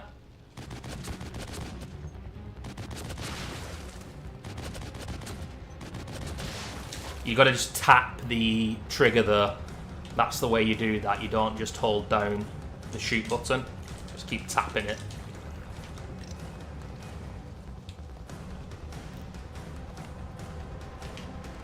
Holy shit, we got floating bullets. What does that say on the bullets there? Can we, what is zoom on that?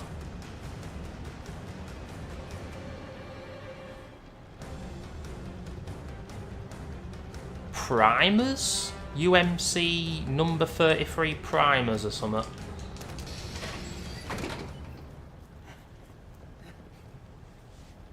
Unbelievable, ladies and gentlemen. But it's time for a bit of Silent Hill 2, dude, because we're going to the apartments.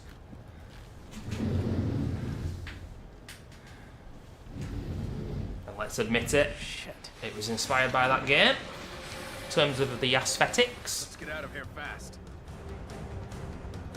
I've always wanted to I'm gonna push through.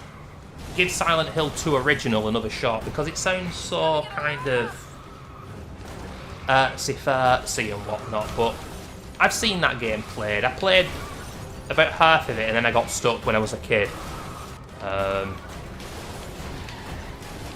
And obviously they had the Xbox 360 PS3 versions, but I knew that they were a steaming pile of shit, and as such, I didn't want to play them because that's not the real experience. I know they were really bad. In the original Silent Hill 2, it's not easy to play, is it? Because if you don't buy that HD version, apart from an emulator, it's PS2, innit? So Kid me? you've not got much choice.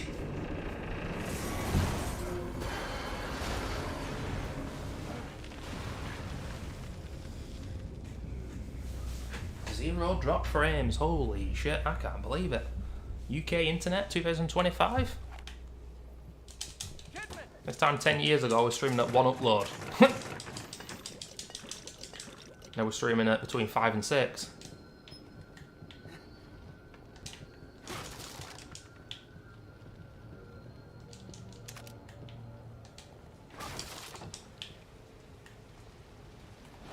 Now, I'm going to go back to the nurse here. There's some rare dialogue Sebastian says in this chapter where he says, "Am I ever getting out of here?" I nearly did a YouTube video on it and I thought it's not worth it, but he's got about, I'd say about 3 or 4 different lines of dialogue when he goes back to the nurse in this chapter, and that's one of them. And holy shit, does it give me goosebumps, because you don't hear it often, and I just love the way he says it. See if we get it. Let's do it.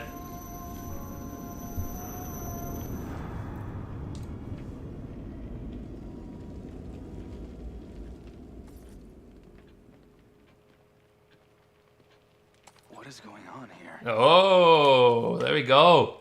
Yeah, that's pretty rare as well. What is going on here? Since your last visit. What is going on here? I fucking love the dialogue in this game, man. I really do. It's so wooden, so beautiful.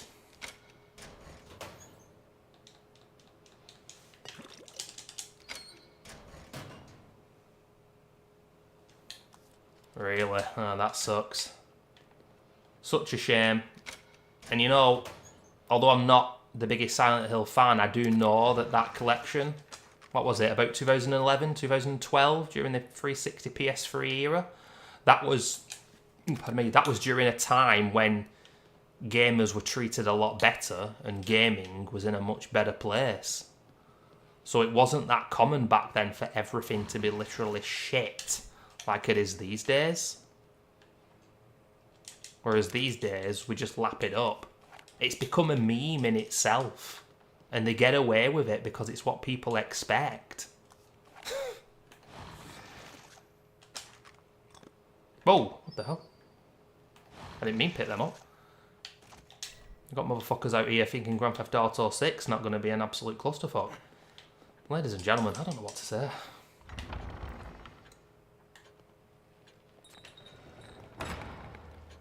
By the way, dude, did you see that Mind's Eye game? I was sticking up for that before release. I don't know if you caught that, but the game was an absolute broken mess. And,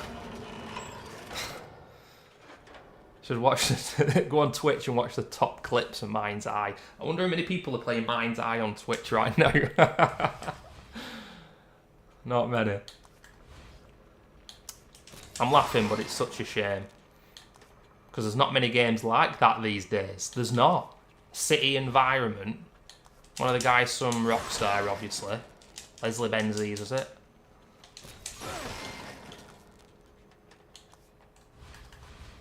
And people got completely shafted by the game not being very good.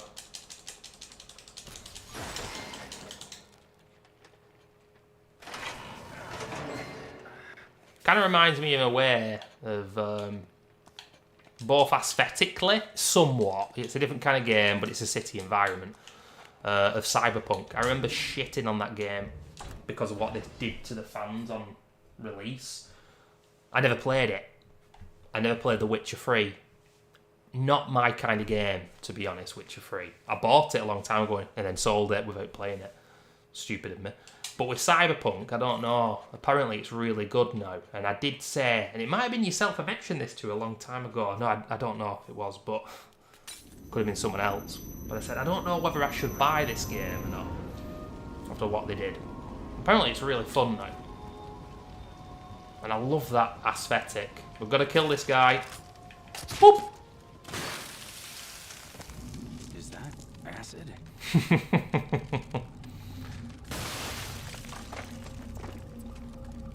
Oh, he's dropped green gel as well. That's rare.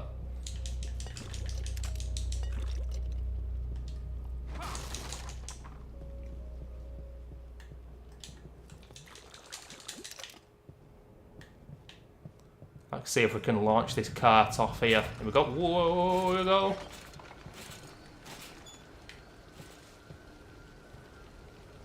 Jesus. What could cause this much damage?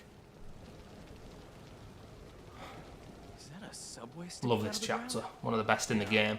But look how it's People positioned. always underrate this Once you get chapter over in there, chapter you might be able to use it 14 to get across. because of how bad Let's chapter just concentrate 12 on getting was. out of here. It's a slower pace.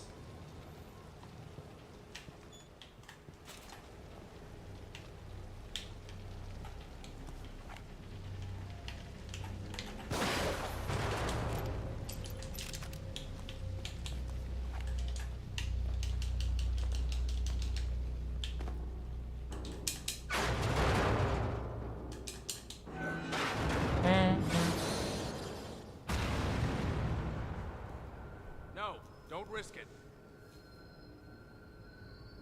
Hold on. I think I see another way down.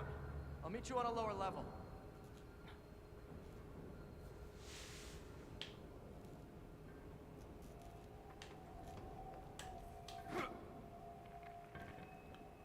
Damn it. First First Kidman now.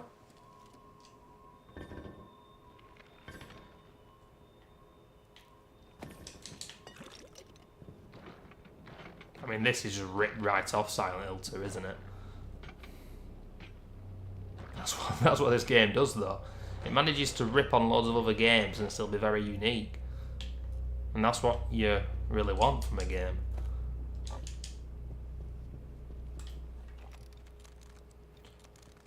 A lot of Silent Hill talk tonight, ladies and gentlemen. And of course, there's going to be that Silent Hill F. And I've got to say, press F to pay respects because I don't think it looks very good. And that Bloober team as well, it's so damn obvious that they were given a lot more resources from Konami to make that game. Because that new Dead Space rip-off game that they're doing, I can't remember what it's called, but it's a sci-fi game. It does not look good, in my opinion. And the proof is in the pudding, the proof is in the playing. Well, I think I'll be proven right.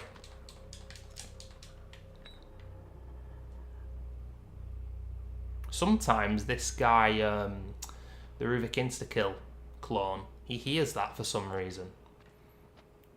Not sure why.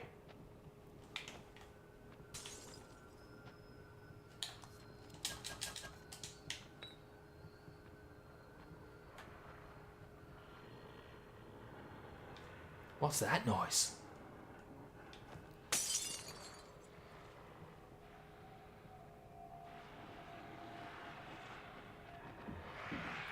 We're toying with them, ladies and gentlemen.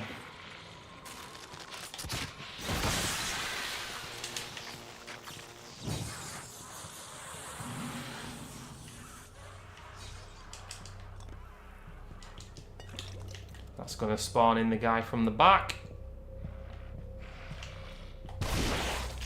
God, their AI is so different on this difficulty.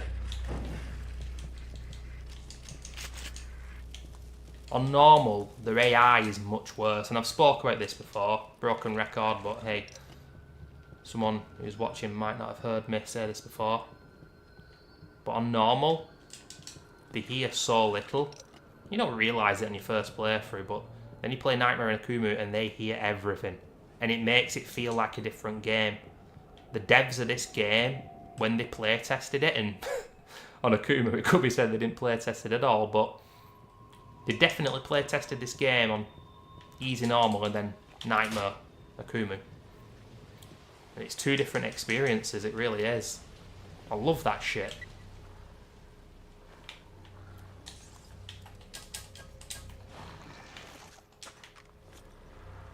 See ya. Duplicate explosions always do more damage. Oh, you never played the Kidman DLC? Interesting. They're very, very story heavy. The story of this game is absolutely batshit insane, as we all know.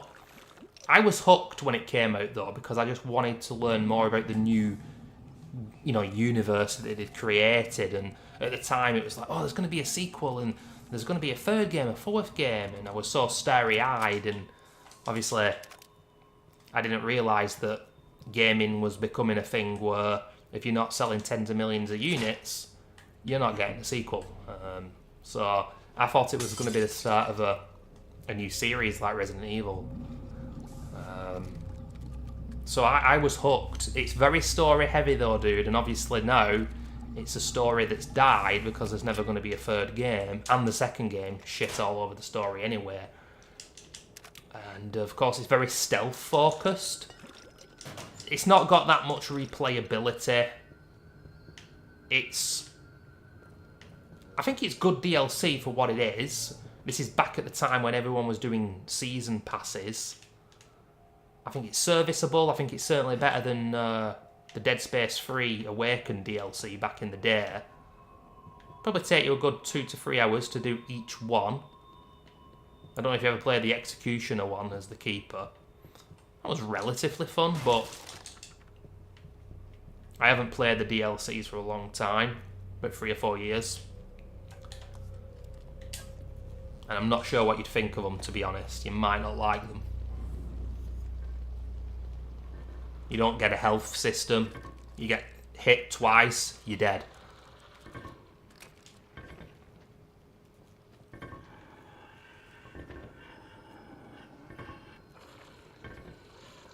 Dirt cheap these days though, I think it's like £1 or £2.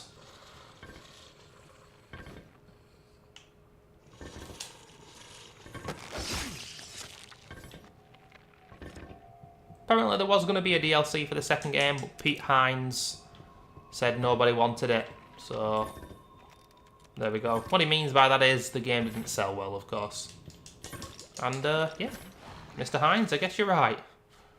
It didn't sell well. Ladies and gentlemen, strap yourselves in, because we're killing 13 keepers and it's not going to be difficult, because we're upgraded as fuck.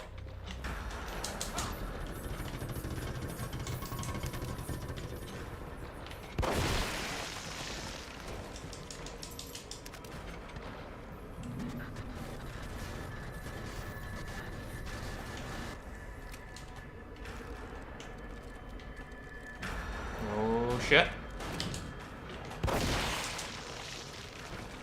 13 magnum bullets. I've got so many more in the lockers though. Next playthrough I do of this is not going to be a kill everything run. It's going to be no matches, no crossbow, no lockers allowed. immensely fun. Immensely fun.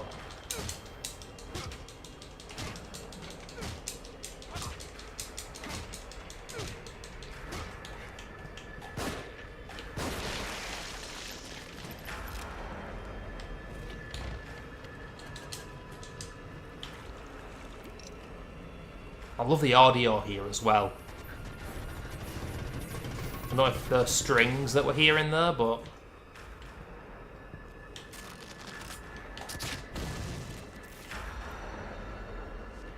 You're dropping out some traps, Mr. Keeper? There we go. I don't know if he'll drop any more in this area. He will. Top us up.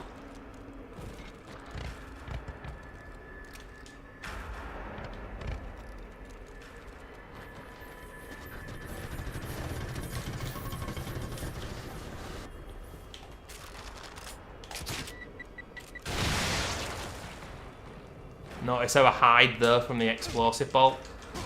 That's so it doesn't kill me. Splash back.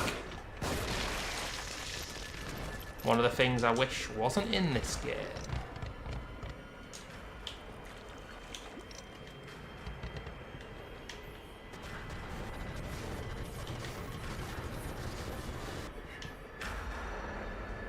Hello.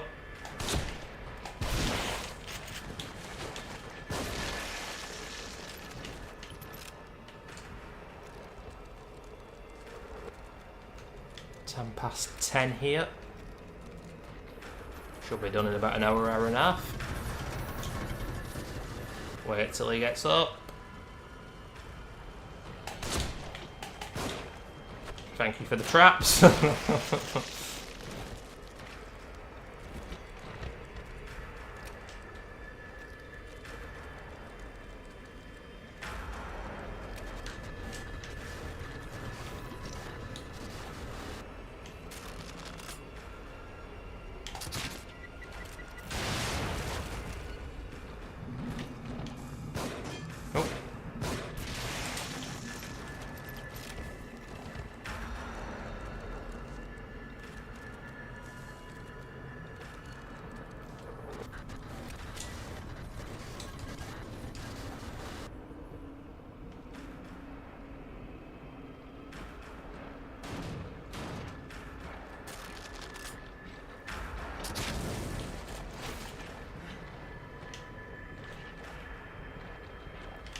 Is he going to set out any more?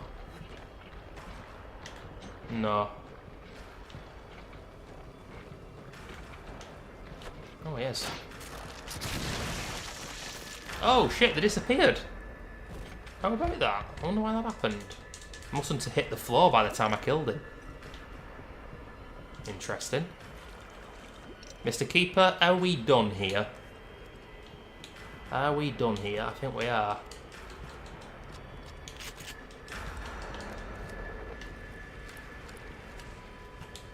And there we have it.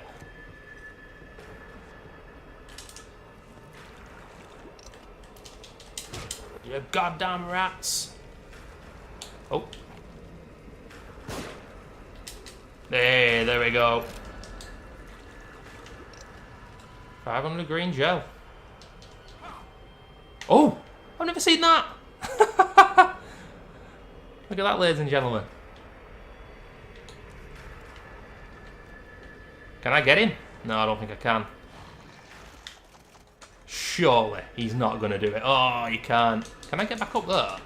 Can't. Oh, can I? Oh, I can't. That's a shame. Oh, no, that'll kill me. Wait a minute, I can do it from here. Can't believe how excited I am about this. Well, it's not every day I see something new. Oh, look at that. On the evil within.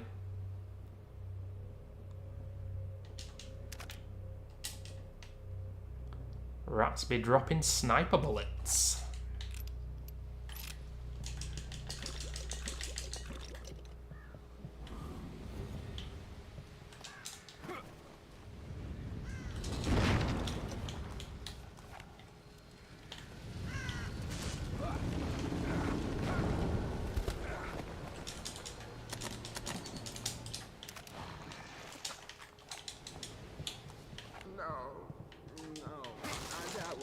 No. Ivan Diaz, ladies and gentlemen, the world's most dangerous man. Haven't you figured it out yet? He loves tormenting others. Has to let them know he has the upper hand. Lays out the bait, gets his victim all worked up. His unholy traps. Oh, What was happening to me? I could see what was going on. I could see it, but I couldn't turn back. I had to know. I had to know the truth. He knew it. Detective Castellanos. Lady, level with me. Am I going crazy? If one wishes to survive, one would do well to consider who they trust.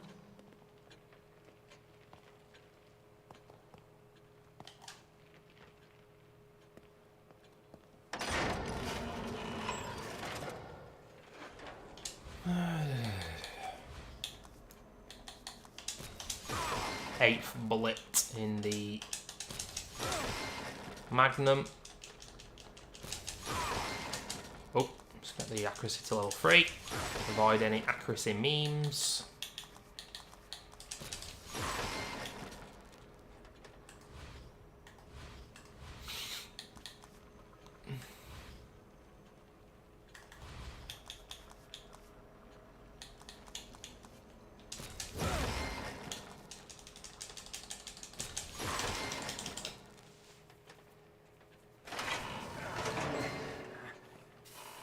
Complete autopilot now. So you get 3 options on YouTube. And I can't remember what it's like on Twitch. I've not streamed on Twitch for nearly 3 years. You get normal, low and ultra low for the latency. The delay between my gameplay and what you guys see. And I'd say, I've got it on low today. And it's like a 20-second delay. I'd say ultra low must be what it's like on Twitch, but apparently on YouTube it's best to do low. That's what I read anyway. It's kind of like what Twitch was like, I don't know, about 7 or 8 years ago. It's not bad, it doesn't matter.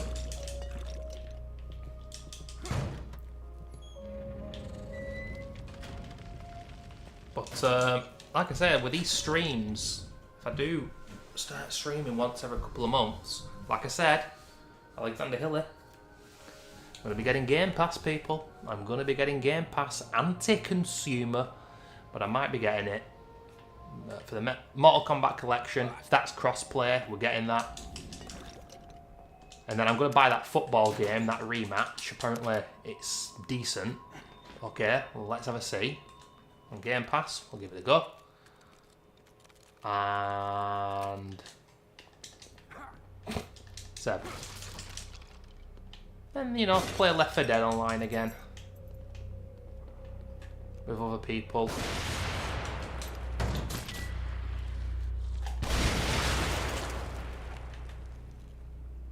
Maybe a few left of field multiplayer games as well. You know, I used to play Rocket League quite a bit. But these days I think everyone would be really good at the game, and that is what would put me off. That was fun back in the day though.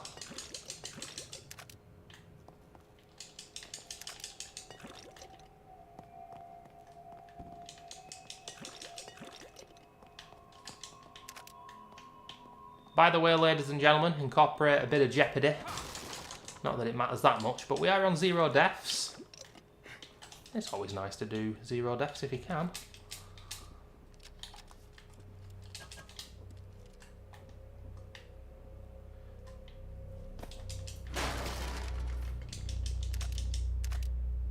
How long have we been streaming now? 2 hours 40. I think you said the stream was like 4.5 hours. You really do start to, well, at least I do. Joseph? Start to feel the fatigue after you get towards 3 hours. Fucking hell.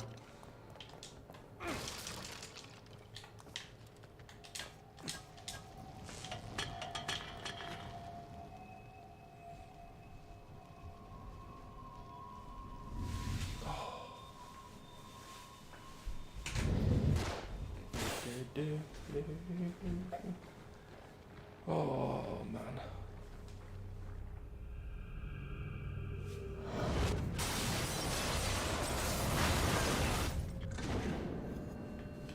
Oh God, now what?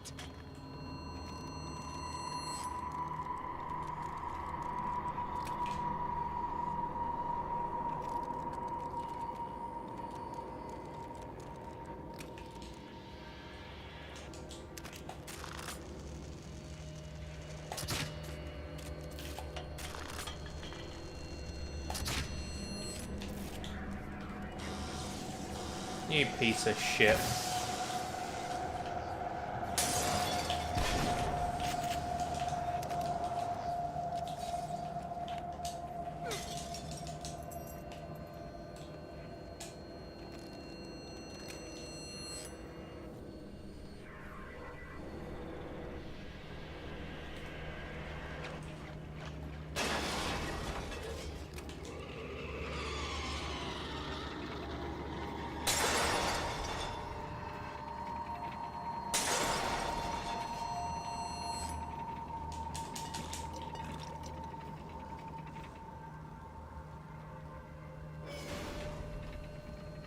My addiction to green gel in this game is actually worrying. It really is. Like, I don't need to pick this green gel up.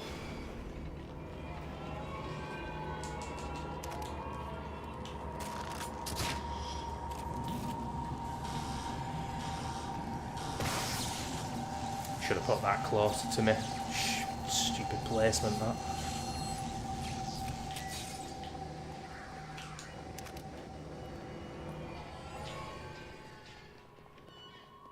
You know, obviously the chat as I see it now, it's not meant necessarily just purely for me to see, to reply to people that are talking. But there's a love heart at the bottom right of the screen, and it covers up the last message for everyone. Have YouTube not realised that? I gotta say, these Zoomers and Millennials, they don't understand how to make web pages like the Gen Xers did. The Gen Xers knew. Those cool motherfuckers.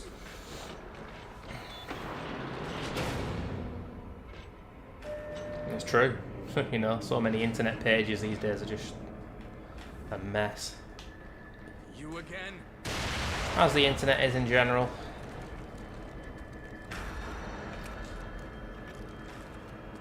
It's going to be close.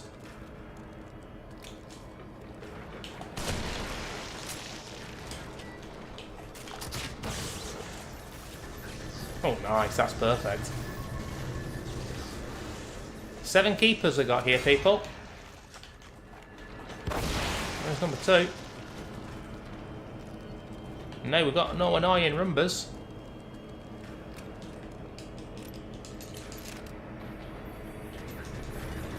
Let's kill one more with a magnum here.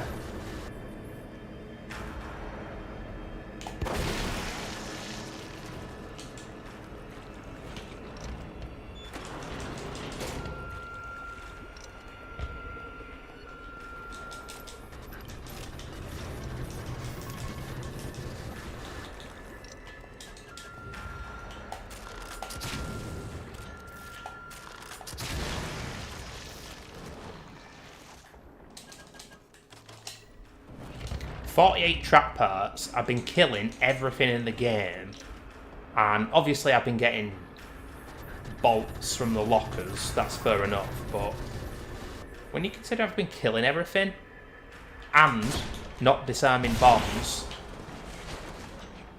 Oh shit! Oh, that is such an unfair fucking move, that man, when he double hits you. But yeah, I've got 48 trap parts still. It's quite a lot. There's a heck of a lot of trap parts in this game.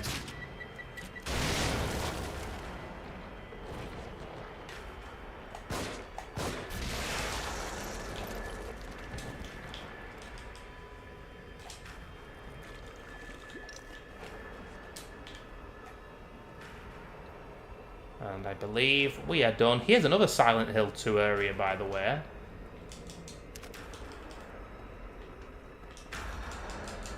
But, you know, people say that, but it's just the area is the same, isn't it? And in that game, you're fighting Eddie, who's a fat gentleman. Here we're fighting some keepers. God damn it. Fuck. Fuck. Fuck.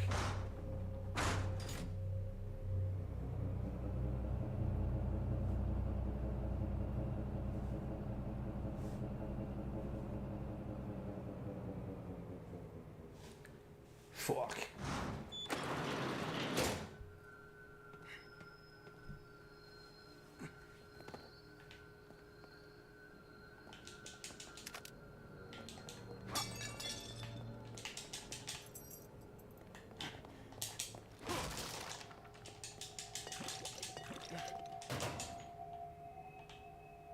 I'd better find Kid.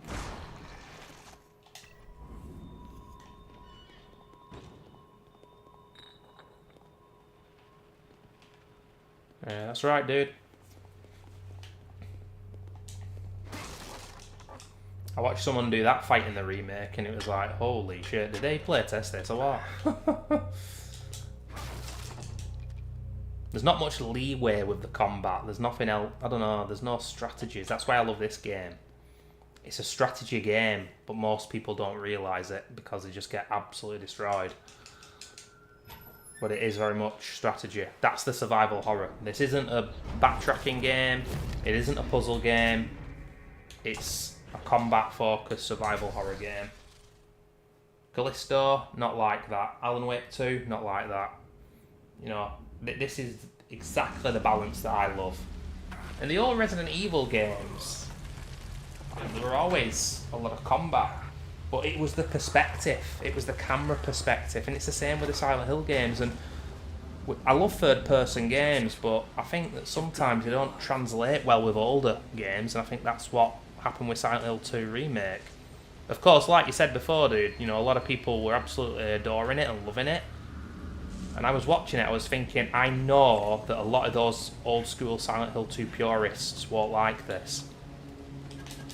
By the way, people, we've got to kill 3 babies here. I don't know why I'm using the flashbolt, because it's not a Kumu. Boom.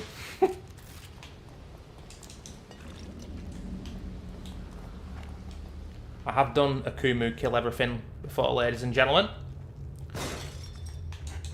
And you have my word, if I keep streaming and we get people watching, you know, we've had about 3 or 4 different people in tonight. I can see by the viewer count. And who knows, we might do a Kumu kill everything runs.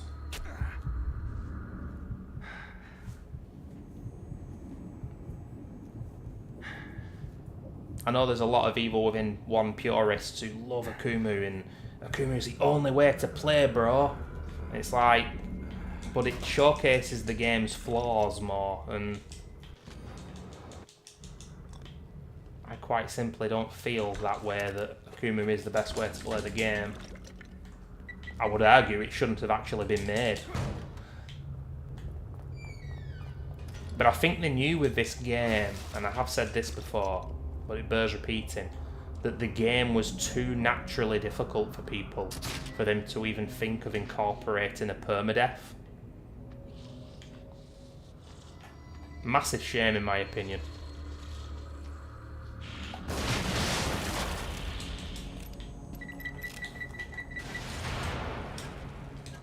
Yeah, okay. I love this when Ruvik checks this out, man. This is so funny. If he does, and he should.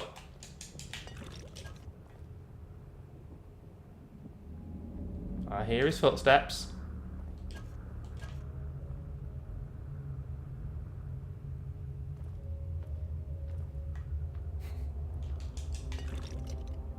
Keep on walking, Mr. Victoriano.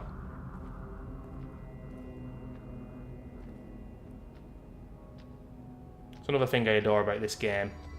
Sebastian's got so many different, like, speeds. You sprint, you jog like this. And then you've got kind of like a halfway jog. Then you've got a very, very slow walk. Here's a normal walk. You've just got to press the analog very lightly. When he's been detected as well, he has different walking and running animations. Yet again, something most people will not realise.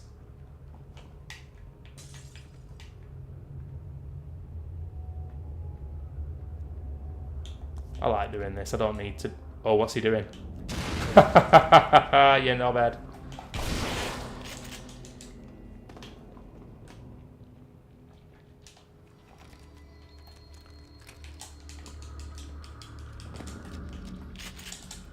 I created this world. I love the guy who plays Ruvik in this game, man. What a performance. Cheesy as fuck, but I love it.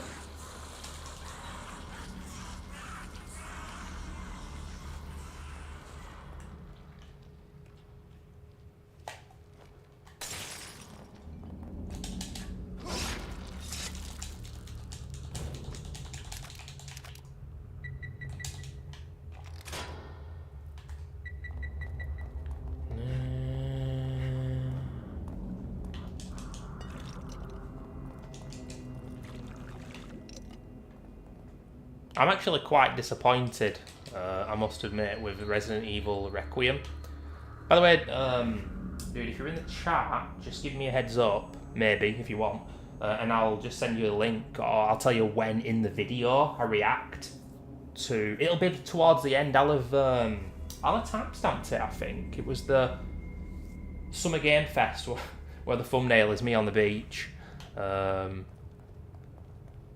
I think it's towards the end, isn't it? And that'll be where my Resident Evil Requiem reaction is. I might watch it again. Obviously, I was very shocked when they were like, oh, look, we are actually releasing it. I'm intrigued, you know, I'm intrigued story-wise. Going back to Raccoon City, I've got questions about that, I really do.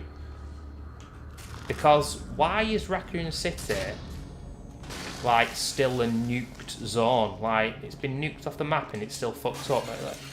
I mean, obviously, if we're being literal here, if we're being realistic, when an actual nuclear bomb drops, and I can't even remember in Resident Evil if it is a nuke. But you don't go back to that area, do you? You know, like Chernobyl, for example. Still absolutely FUBAR decades later. Or maybe that's why it's still not been built up again. I don't quite know. And of course, the character we're playing as, her mum is in Resident Evil Outbreak, which I never played. That was in the PS2 era when I wasn't playing the Resident Evil games, to be honest. Oh, did you watch it? It's a little bit of fake shock, obviously. I'm putting it on for the people watching, but I was shocked, to be fair. Oh, that green gel sometimes glitches through the floor. Oh, it hasn't, though. It can do, though. But yeah, I was shocked, but...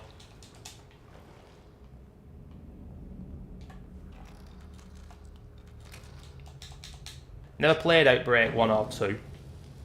Obviously, they were like multiplayer co-op games, but multiplayer co-op games released on the PS2 when most people didn't have online. I know I didn't on the PS2. And I think the original Xbox was better for online than PS2. It was only the PS3 and Xbox 360 where people started online gaming. A lot. So it's quite interesting that Capcom did that, because I've seen people say that these days Outbreak would be really popular. And obviously they've done those Resistance games and those kind of Dead by Daylight rip-offs. But I wonder whether right now, or in the last couple of years, they've been working on some kind of Outbreak game. Wouldn't surprise me. And obviously I'm not a multiplayer guy, but in a Resident Evil universe, survival horror-esque gameplay, maybe.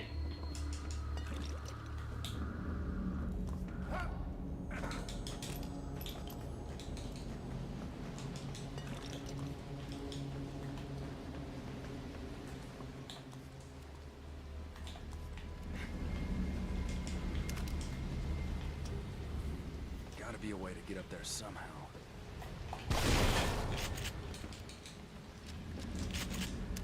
That guy's a 1 HP man.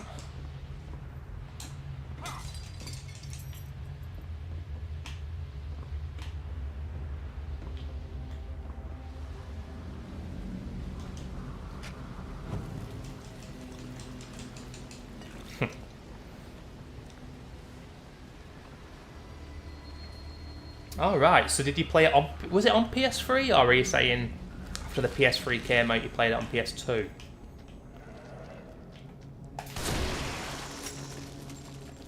Yeah, I remember that it's got Resident Evil 3 noises. You know, when you pick items up and shit, they use the noises from Resident Evil 3 in your inventory and stuff, which I like because that's my favourite Resi ever. Original Resi 3, absolute colossal masterpiece, ladies and gentlemen. I've not played that in quite a few years. But dare I say it, next year, we all know these days, we all love an anniversary, don't we?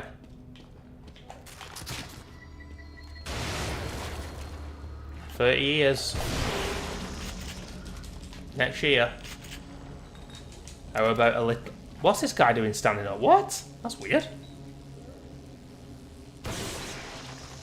He's usually on the floor.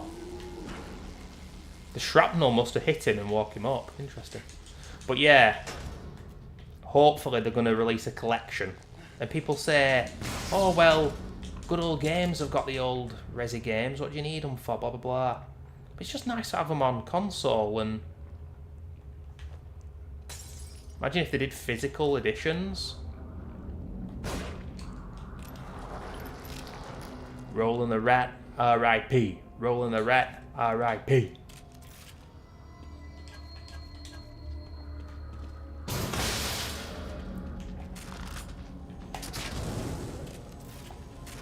Yeah, Resi 1, 2, 3 collection. Whoa, Jesus Christ, he nearly did his insta-kill then. Which they don't usually do when they're burning.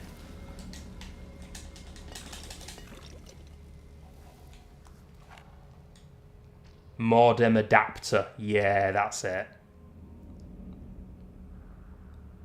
Oh, you could play it offline. Interesting, okay.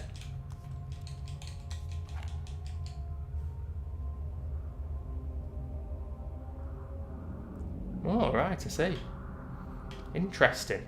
It's a very weird time for me with the Resi games because I think Outbreak 1 came out about 2003 and Outbreak 2 was like 2005, I want to say. Or maybe even 2004, just before Resi 4. And I hadn't played a Resident Evil game since Code Veronica, which was I played that in 2002. I remember completing it, me and my brother, getting our absolute arses kicked. But it's hard as shit.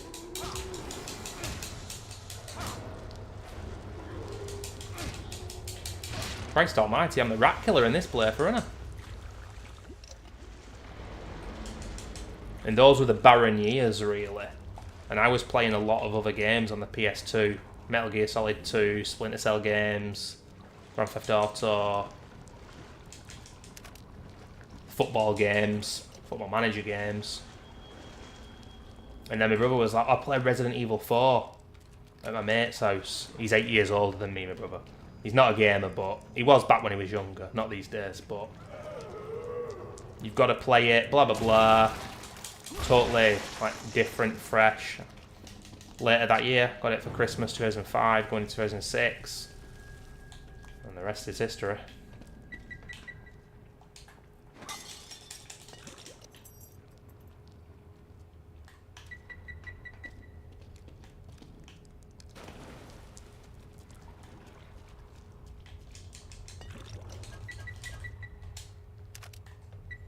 It's just interesting, isn't it? Because a franchise being popular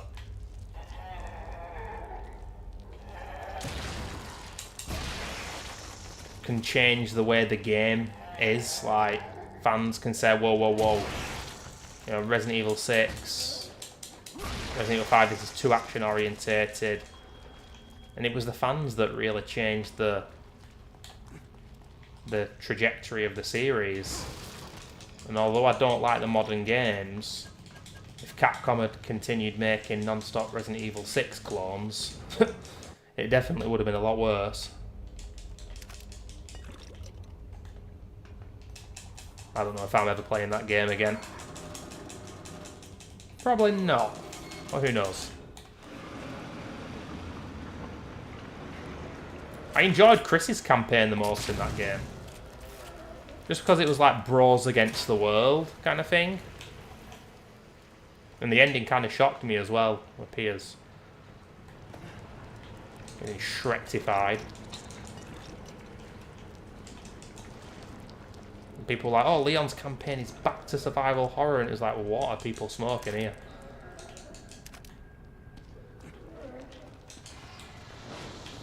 Because it ain't. Tell you what though, I like Revelations 2. I think that's a fun game. Not a masterpiece, but pretty fun.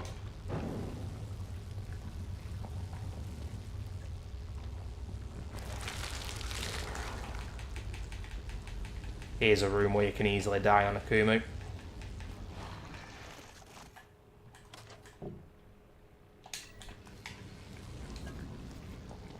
Obviously we're not on a Kumu, but the issue is the fact that I want them together.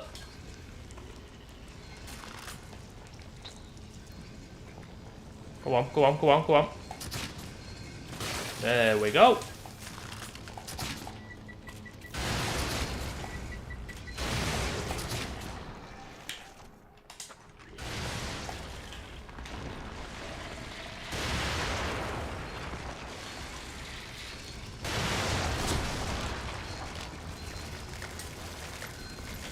Love these enemies, man. Fucking love them. Absolute sick enemies.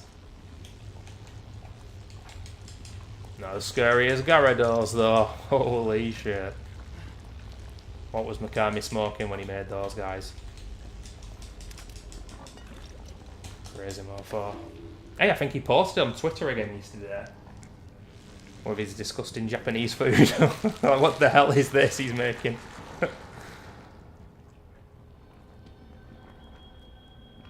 Really? Ada's campaign? There's some big dumb fun, and I've said it before.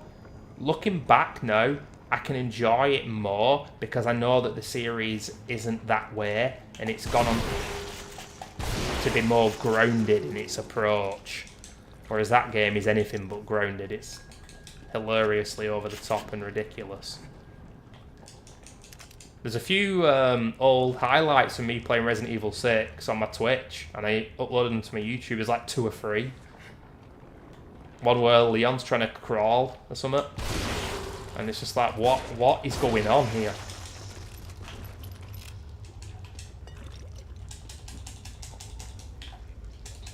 I never played much of raid mode. I don't think I gave it a chance though. I think I played it once or twice and then didn't continue it. I'll tell you what I'm hooked on though, dude.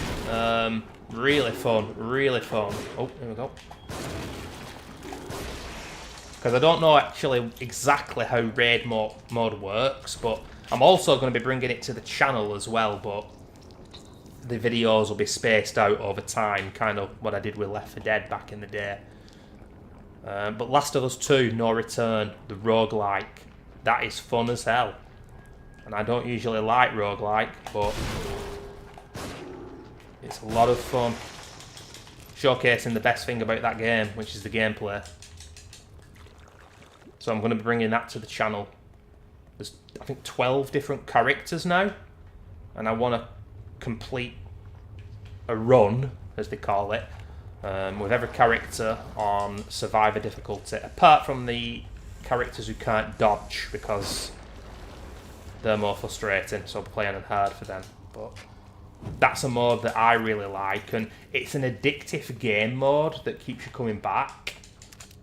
You can go for points. I watched Anthony Caliber, he's the Last of Us speedrunning guy, decent chap as well, and you can either play it for points or you can play it to just survive. And the hardcore guys, they're playing in such a way that they're going for points.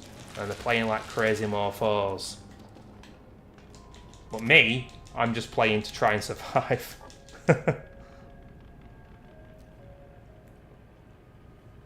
Yeah, apparently Factions was really good back in the day. One of my favourite Twitch streamers. He absolutely loved it. Factions, it was called. Very addictive, apparently. I remember I gave it a go once, many years ago, about 10 years ago. And I made a mistake playing for the first time. And this guy was an English guy from Yorkshire, and I'm from Lancashire, so it's like a rivalry. He chastised me for making a mistake, and I was like, fucking hell, I've never played the game before, you dickhead. How am I going to learn if I'm not allowed to make mistakes? And I wanted to message him, but I think at the time you couldn't message people on PlayStation like you could on Xbox 360 back in the day. Because I would have sent him a message saying, hey, I don't know who you think you are, but don't speak to me like that because I'm a first-time player playing online. How is someone going to improve when you're being an arsehole like that?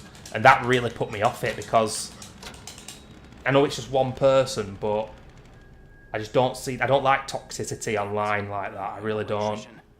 I know I sound like a snowflake, but I'm here to have fun on games, even if I'm playing to win. Can't be arsed with dickheads. But yeah, well recommended. Apparently Uncharted 4 was fun as well online. I saw it, never played it, but...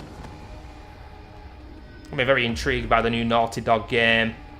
We know Mr. Druckmann, we know what he's about, but the amount of detail that goes into the games is immense, and it's a big departure. Oh, fucking hell, he's not dead. It's a big departure in terms of being a sci-fi game, so we'll see. Oh, shit.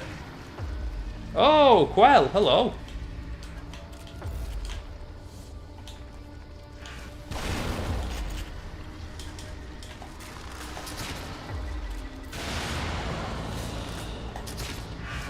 Oh, hey, it didn't go off. Dear Lord, Quell. What a morpho this guy was on our first playthroughs.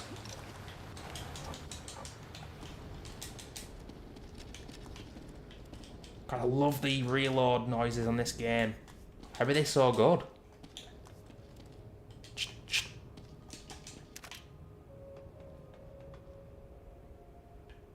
Yeah, stop playing online games. I don't blame you. I mean, I've got a Series X, but I don't remember there being like a little headset with it. Because I never really could, but I'm sure back in the day, Xbox 360 and Xbox One, you got a headset by default. And PlayStation, their peripherals are terrible in my opinion, compared to Microsoft's. It makes sense with something like a head. Well, no, it's Sony. It should be good, but...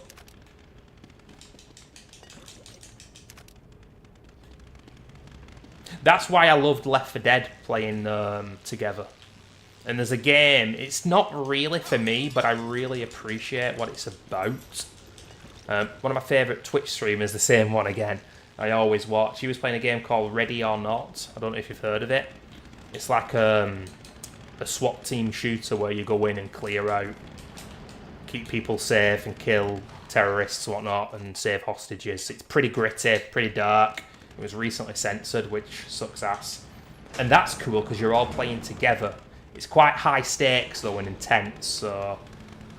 For me, with a lot of online games, there should be something to ease people in. Because you don't want to let people down when they're pretty good at the game. But another bad practice these days, of course, is the fact that some of these online games, they only last for a year or two, and then the publishers and devs are like pulling the plug.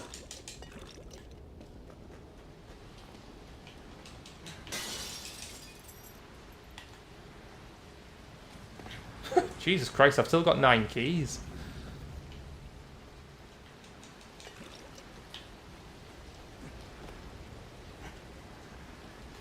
But like I say, I am going to be getting Game Pass in the next couple of months. I am guessing it's Evo, isn't it? The big fighting games thing. And I'm all ready for this Mortal Kombat Legacy Collection. I'm actually going to try and get good. There better be a training mode on that though, because they are really missing a trick. Apparently the guys that are doing this collection have already done Street Fighter and a few other games similar, so that's good.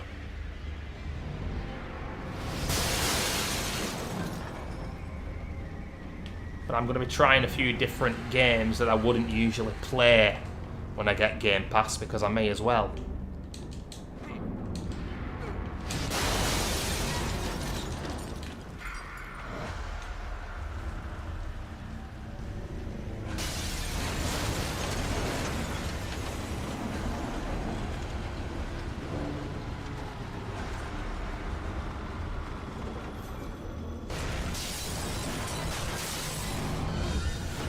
Oh wow, we are really showing our age now, aren't we? Holy shit. Jesus. Yeah, Game Pass is very popular, but it's...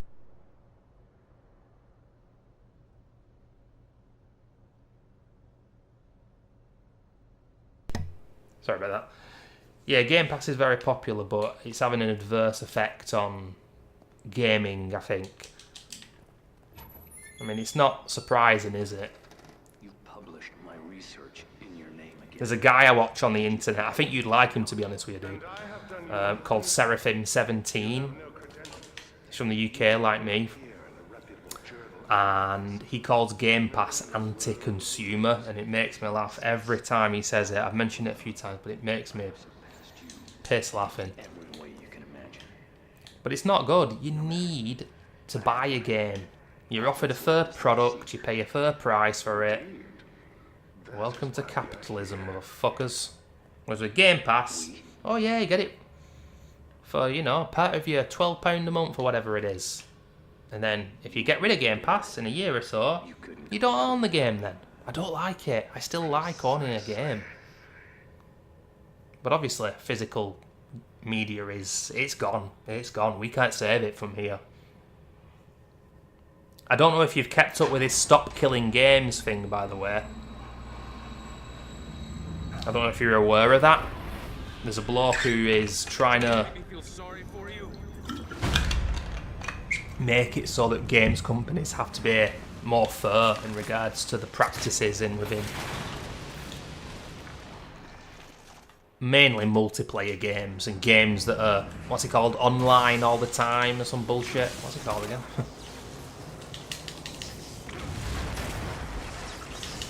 Always online.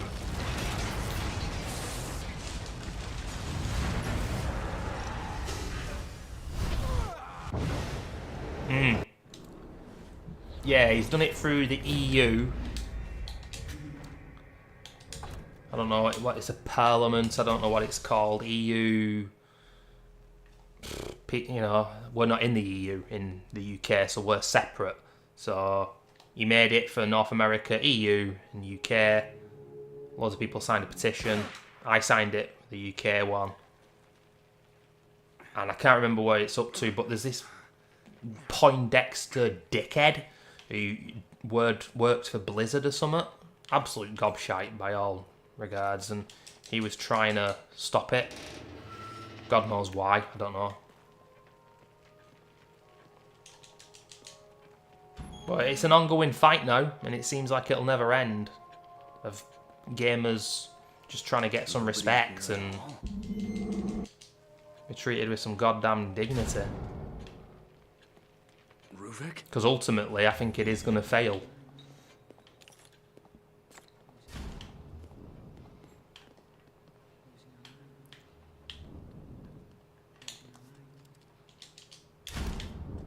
That man Withers be losing his mind, ladies and gentlemen. You know this game's got a lower Metacritic score than Resident Evil 6, people? Or around about the same? Here to tell you right now that that is absolutely ridiculous. I think this game's got like 7.8 out of 10 on IMDb. And Metacritic, I think it's like 67, which is just perplexing. But with PC games, a lot of the reviews are based on the actual performance more so than the gameplay and the game like aspects of the game, like its audio, graphics, blah blah blah. This is not a 6 out of 10 game, I'm telling you.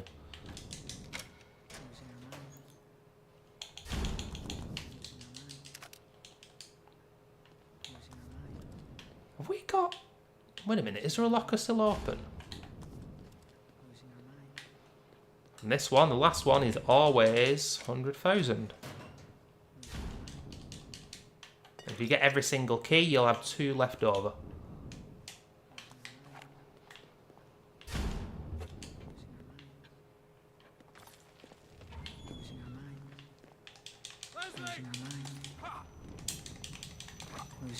Oh!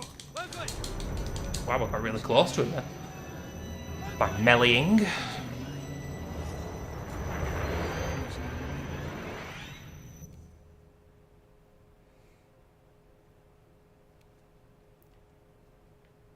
This way.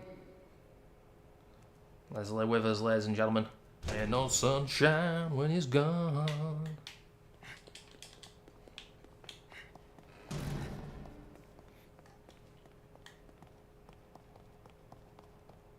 Hey, wait.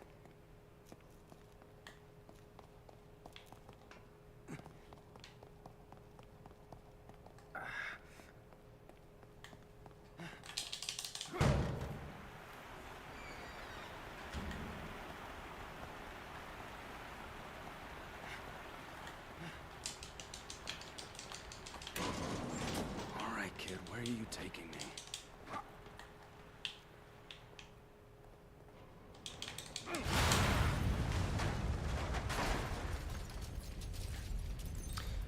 With 40 minutes to go, ladies and gentlemen, then we've completed the game. Playing havoc with my schedule this streaming at this time, because usually by now I'm watching my YouTube videos.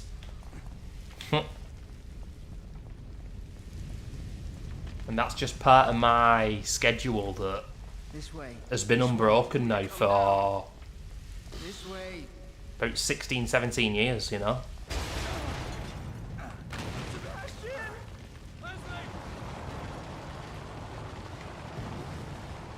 Holy shit!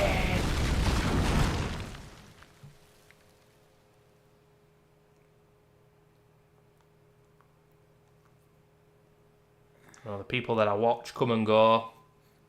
Some people it's like, yeah, I think I'm unsubscribing from that person now.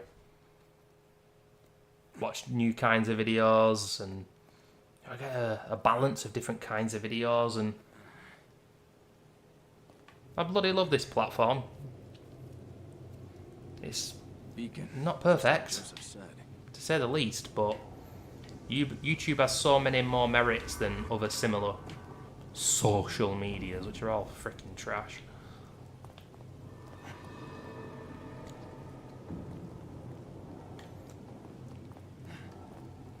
And I'm still not getting ads. uBlock Origin, I'm back on Mozilla Firefox after being on Google Chrome for so long. Back on Mozilla Firefox now, and it's like, yeah, I'm happy.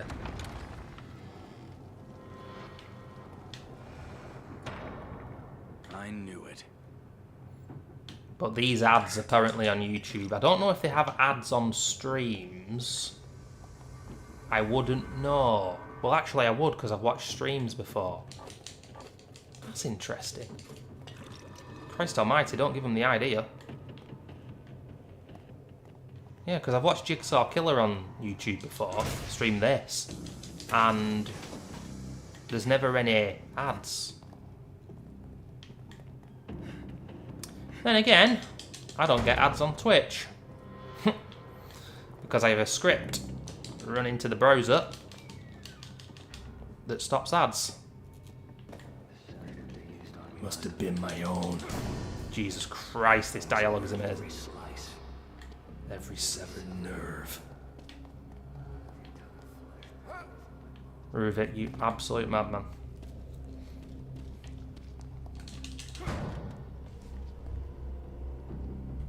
Some streams have ads, really? That's interesting. Like I say, the ones that I've watched actually haven't. But I wonder if it's because, like I say, I've got uBlock Origin, and I also have something called Improved Tube. I don't know if you're aware of that, but check it out. I'm sure there's a lot of other different similar ones, but it's the one that I use. It can change the aesthetics of YouTube. It can change so many different things. And it's really useful. But what tends to happen these days with your extensions on a web browser is they'll slow you down because you're using an extension which is useful to you. Yeah, we can tell you're using that extension which is making our website usable and better. And that's why we're going to slow you down and make your life a misery.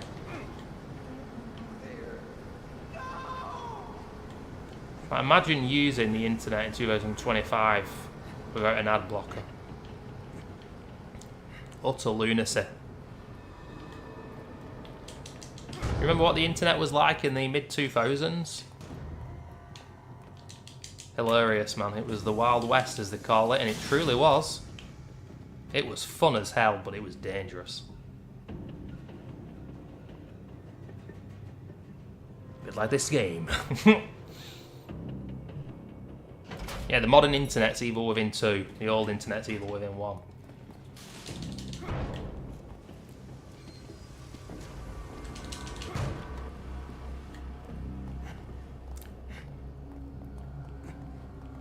$5,000 green gel down here. And then I'm just going to have a quick break, ladies and gentlemen. I'm going to have a swig of water, clean my teeth as well, because it's 11 PM here. Yeah, I was happy with that. Good analogy indeed.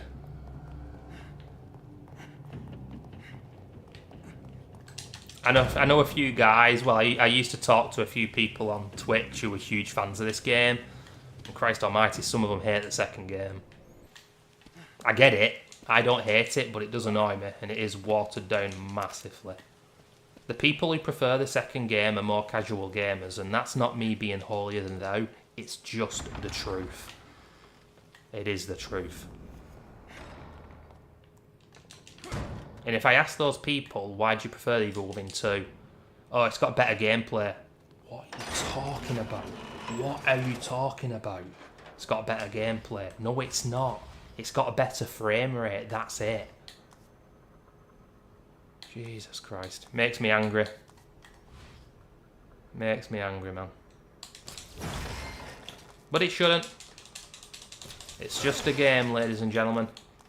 Why you have to be mad? Holy shit.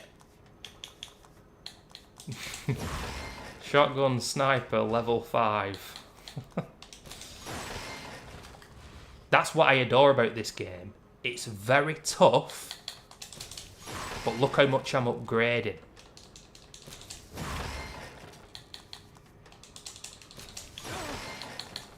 It gives you the ability to inadvertently, on your first playthrough, actually be very strong. And some people will accidentally make themselves strong by what they upgrade. I can safely say that as long as I can play this game, I will always be repeat playing it.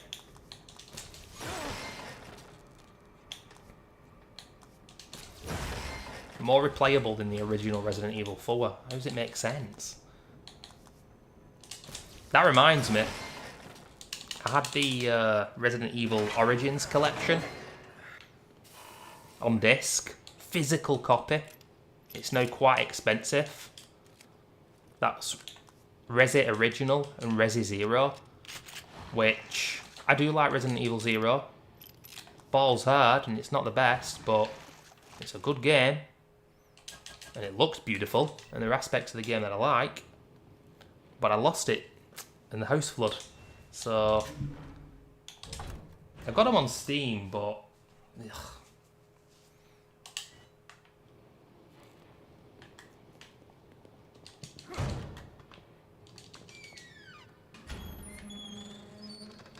So yeah, I'll probably be able to pick them up during a sale for a couple of quid.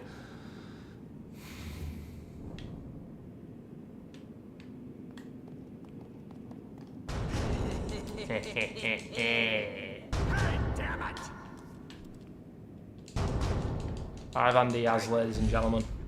The man who knew too much. And that's why we're going to burn him. R.I.P. Ladies and gentlemen, we've got about 20-30 minutes of gameplay left of this utter masterpiece.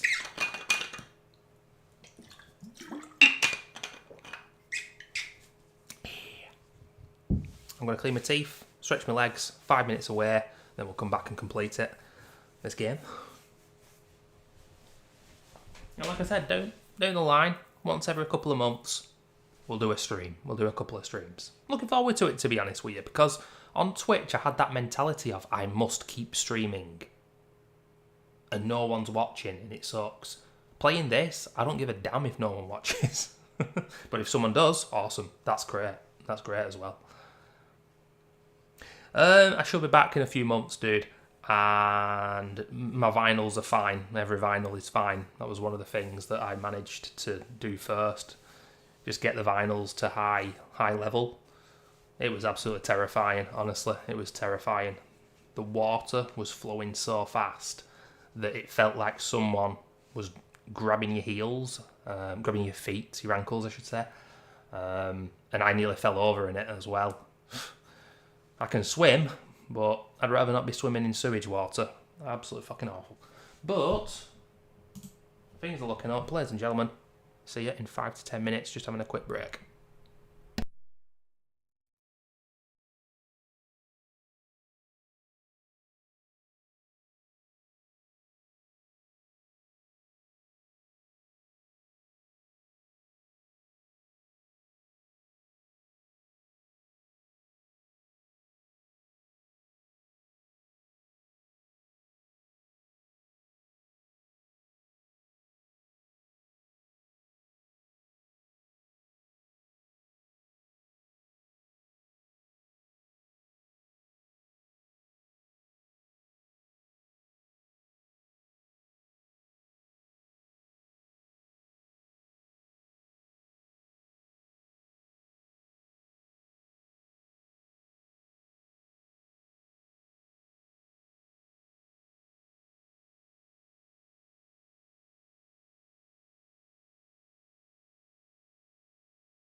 Okay, hello there ladies and gentlemen. I'm back with clean teeth. I'm just having a look at my YouTube feed, see what videos I'm watching tonight.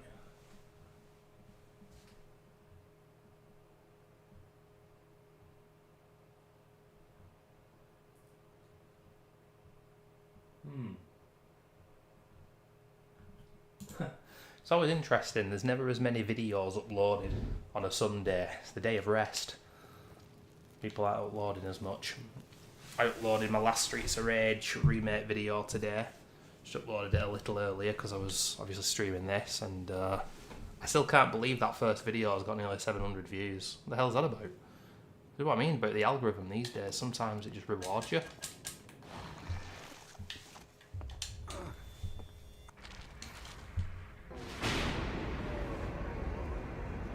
Immense fun though. We're going to be doing Streets of Rage 2 remake within the next month or two. I want to space it out though if I can.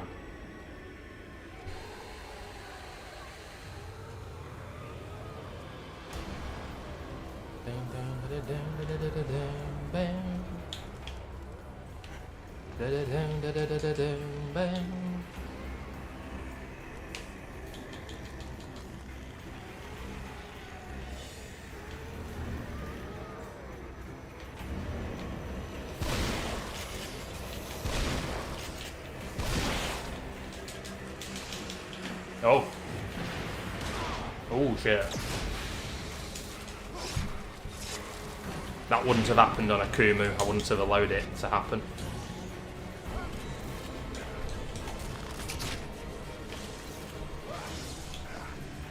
Machine gun guy, machine gun guy, machine gun guy.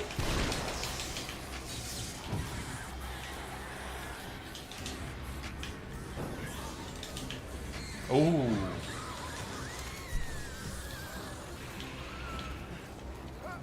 It's another reason I love this game so much. This guy's got a massive shovel. She had a metallic mask on. He's got a machine gun. Certain enemies are fatter and they have more health. There's the guys with porcelain masks. There's female enemies that don't fall over onto the stomach. They always fall on the back. All the enemies are different and they do slightly different things and attack and behave in different ways. In a way that casual players would not realise.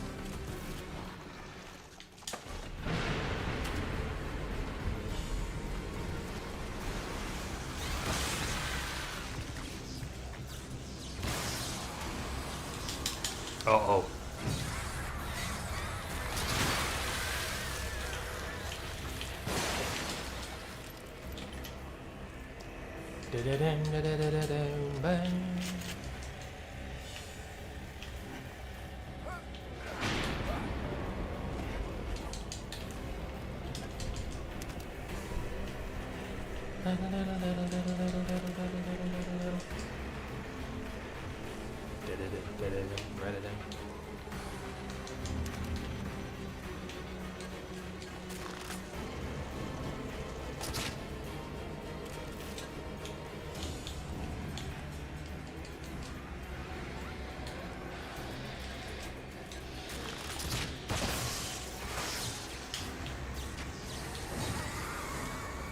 How good the game's crossbow is, man. Holy shit. Mr. Gordon Freeman would be happy with this crossbow. Wouldn't you, Mr. Freeman? That's my G-man with the Freeman. That book. Oh dear lord. That has to be one of my favourite quotes that I've ever come out with, that. The female Sebastian Castellanos fan club. Jesus Christ. I mean, look at him. He's a handsome devil, isn't he? Look at how shifty his eyes are as well, though. There's so much detail. Detail that ain't in the second game.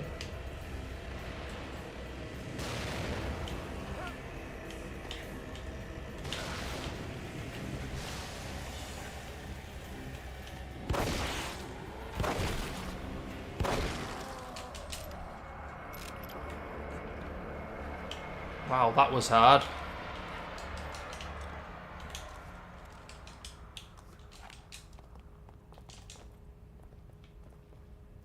And then silence.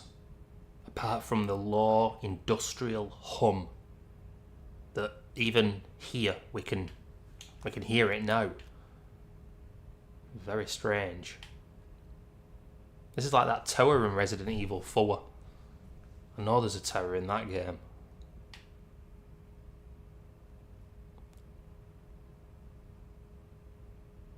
Unbelievable imagery. I just came out with it on the cuff. It was just like... Ladies and gentlemen, the female Sebastian Fastianos fan club. Like I say, it absolutely made my day yesterday when that guy came in the chat and said, oh yeah, I subscribed when you did that Callisto Protocol walkthrough. And I was like, oh, that's awesome. That is awesome, dude. Because being a tiny YouTuber, you never get feedback. And ultimately, I couldn't give a rat's ass what people think anyway. I'm just going to do things my way, but it's nice to know it helped someone. And in that game, obviously, Contagion. Have you played that game, by the way, dude? Callisto Protocol. There's a trophy for completing the game without dying at all on Contagion, and then there's an achievement for completing the game on Contagion. But the one for completing it without dying is glitched. I mean, you couldn't make this shit up. That's what I heard anyway, it was glitched.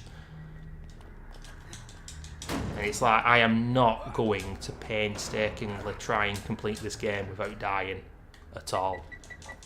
Because it's bullshit, man. Fucking hell. I just do not know what Glenn Schofield was thinking of with that game's gameplay, man. I honestly don't.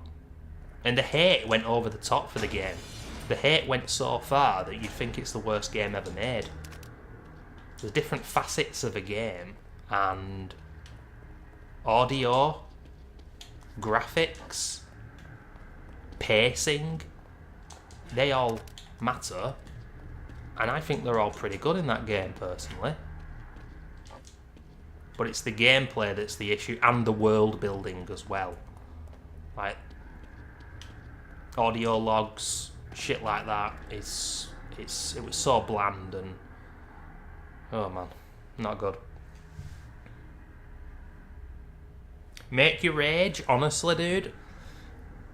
If you don't play on permadeath, the game is a lot easier than you'd think. The gameplay is basically just holding left and right on the analog. That's it. It was more buggy on the PC, to be honest with you. I don't know if you're on console or PC, but it was actually worse on PC. It's one of those kind of games, which kind of does happen in the modern day quite a bit, to be honest.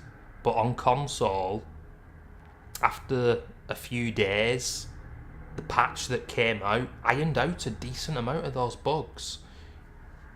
Oh, pardon me. You know, I didn't showcase my first playthrough on the YouTube channel, but after that first patch came out, a few days after release, it never crashed, and it sustains a pretty consistent 60 FPS. For me, if the gameplay was fun in that game, it'd be a brilliant game. But it isn't. The gameplay is dull and brain dead, to be honest with you. It's brain dead, the gameplay.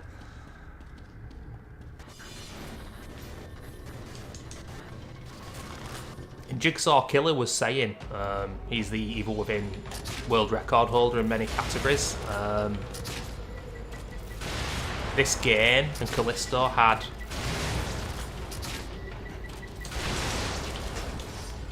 kind of similar receptions when they launched. This game is much better, but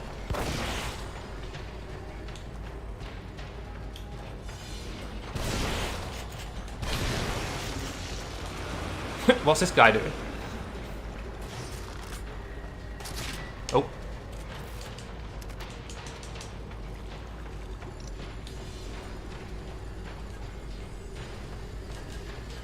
But yeah, I mean, the thing is with Callisto, it's dirt cheap, at least here in the UK. You'll be able to pick that up very cheap. So if you go in with no expectations, it's a very easy game to platinum as well. You know, you're not going to lose much, to be honest.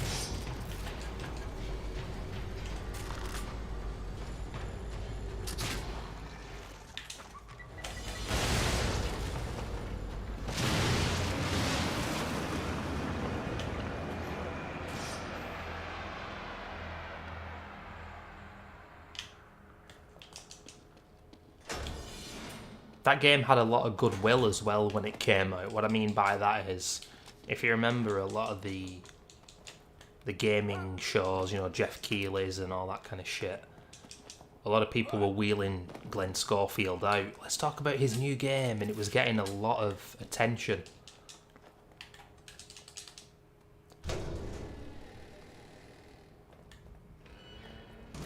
And obviously, I mean, these days, the way things are with social media, and they're like, if your game is buggy on launch, it can be absolutely, there's no coming back from it.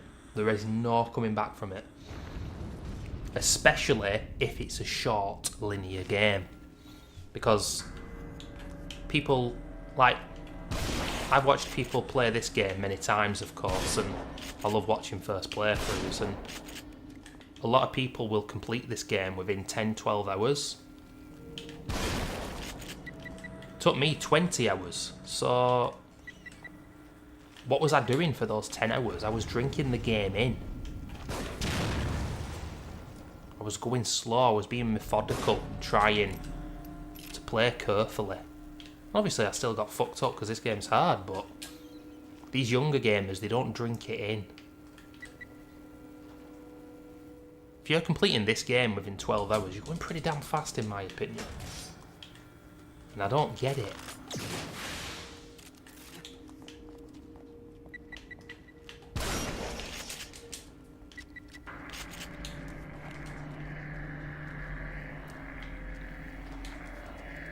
This part of the game is so dull at the end now, man.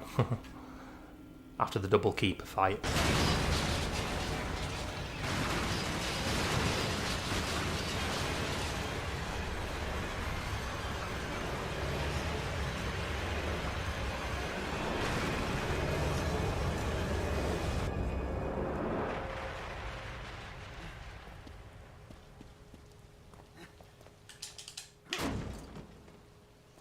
Kick down the door.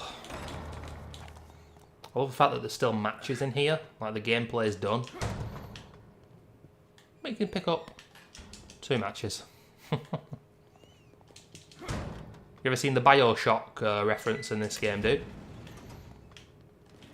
Oh, actually, we've already passed it. Oh. Little Bioshock Easter egg, but I think we've gone past it. I did make a video on that on my YouTube many years ago.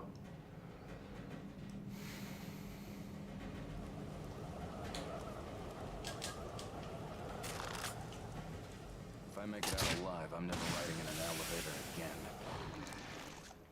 If I get out alive, I'm never shooting a freeze ball in an elevator again.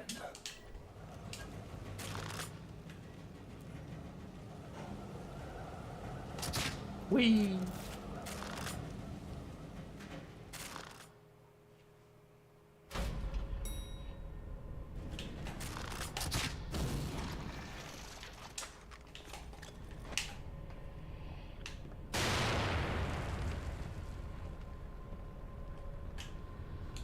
It can't be.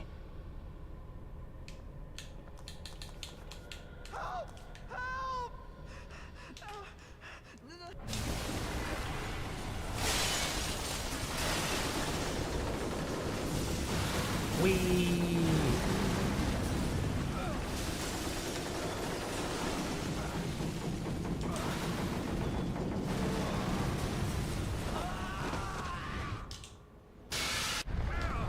Oh really, dude? Any reason why not? I mean, I would ask if you would kindly play it. I really would. Fun games, really fun games. Especially 1 and 2's my favourite. Really enjoyed my last playthrough of that. But 2019, I got nearly every single trophy of that game. The DLC is fantastic as well. Bioshock 2, the story's not as good, but the gameplay's better.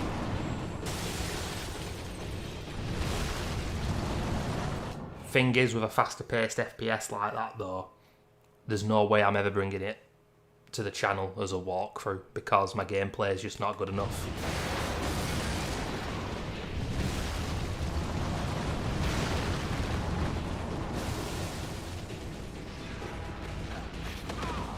Apparently, Ken Levine, who made those games, he's got a new game called, is it Judas? Is that what it's just called?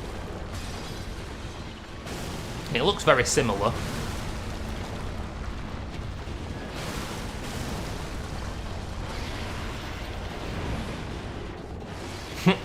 Yeah, back in the day there were, you're right. 2007.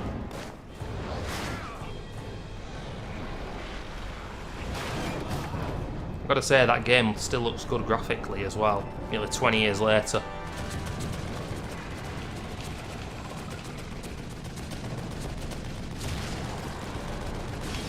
Ladies and gentlemen, what is going on this game right now? I don't know. Shinji, come on, what are you playing at, kid?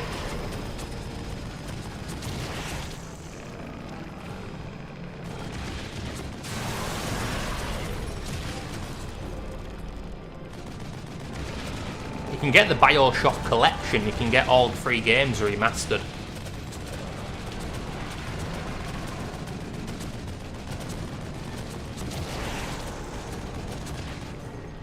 The 3rd game's fun, but I didn't like it as much. And the story, Jesus Christ, it was batshit insane.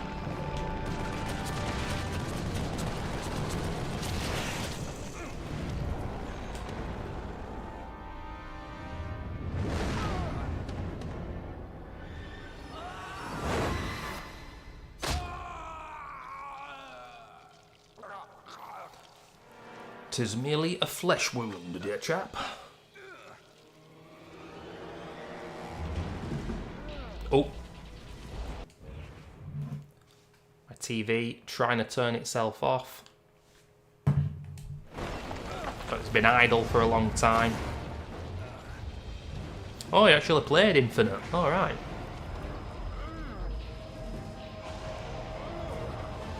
I enjoyed it, but I missed the game world of 1 and 2. It had a bit of a darker tone, in my opinion, in a way, 1 and 2.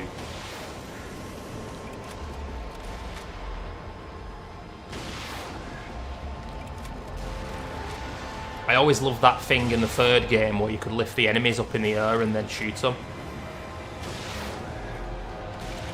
Oh shit.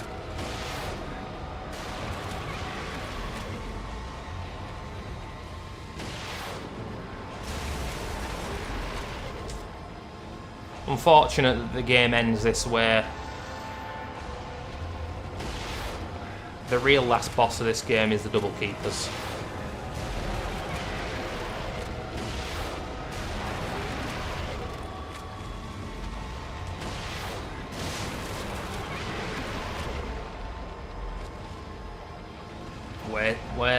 Wait, and then shoot.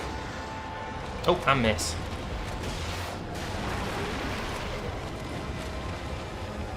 Wait again.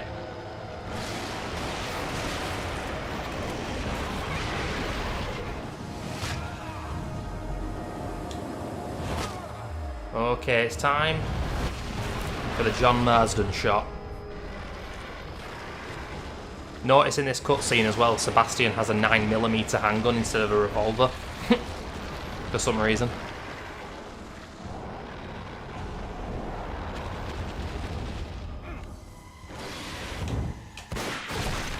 Yes. Ladies and gentlemen of the chat. In other words, the 2 people that are watching me right now. Just the 2 blokes. We've just completed the Evil Within. We've killed every enemy.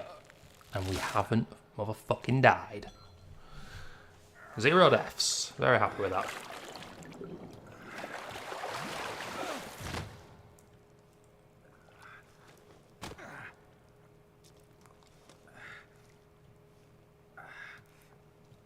And like I say, going forward, once every couple of months, I'll just incorporate a few streams into the channel. I don't enjoy streams as much as making videos, but You cannot keep me here. Ruvik, once in a blue moon, we'll do it. I'm going to finish this. I'm going to finish this. He doesn't move his lips as he says that here. If you look at Seb's face.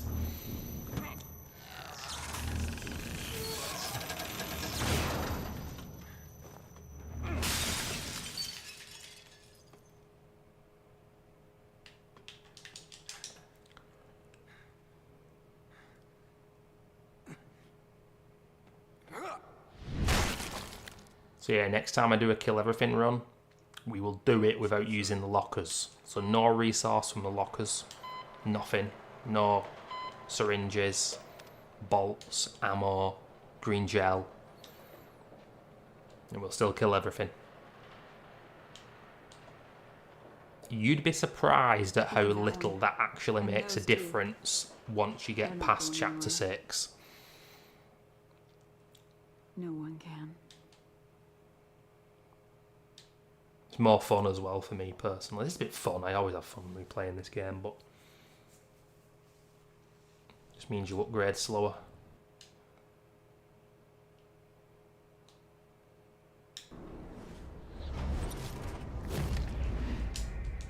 Whoa, a machine gun and a rocket launcher. I hope they're not shit. Spoiler alert, ladies and gentlemen. They are very much shit. I think they're shit on purpose, to be honest with you. Always happy to get 0 deaths. And in the future, we're going to stream no matches, no crossbow, no lockers allowed again. Very, very fun way of playing the game because you lose the aspect of cheese. Because you can cheese this game with the matches and the crossbow. Let's go to the dashboard. I know you're not meant to show these kind of things. I've got nothing to hide. I don't give a shit. Let's pop the old Discarino out. You what, mate?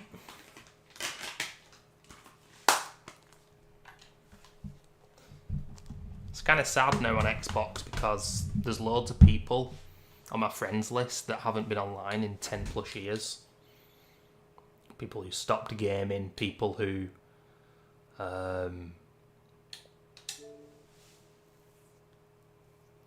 made a new profile and whatnot.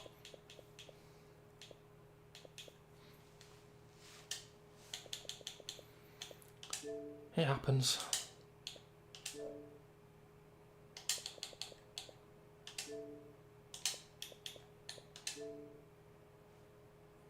Look at me sitting on my throne. And I am going to be getting the 100% completions of this game, American Arcadia, which is something I played for the first time last week. I'll be mentioning it in my next gaming pickups video. And just before I finish, I'll just mention that next month, new gaming pickups video, probably around about October time when I get my vinyls back. Because we're at my auntie's house at the moment. New vinyl pickups video. Then there'll be a new one in January as well, because I'm going to be doing some quick fire vinyl pickups to make up for lost time, because I've not been able to buy any much this year, or make a video at least. I'm going to be doing the Deftones albums ranked worst to best to celebrate their new album, and I'm really striking while the iron is hot in regards to that, because their new album comes out and I want to upload that video the week after, but I'm including the new album in the ranking, and I want to give it the time. I want to listen to it at least 3 times before I make my judgment on it, and then upload it, and then hopefully people are like, oh wow, he's including the new... I'm basically trying to get more views that way, but you know, I do love that band, and I will do the video justice. But yeah, so vinyl pickups, Deftones worst to best. There'll be a gaming pickups next month as well. Last of Us 2, No Return. On and off, going to be talking about them. We are going to have a bit of downtime on the channel because I'm going to lose access to the internet when I leave this house and go back to my actual house. And I'll probably be without the internet for a month.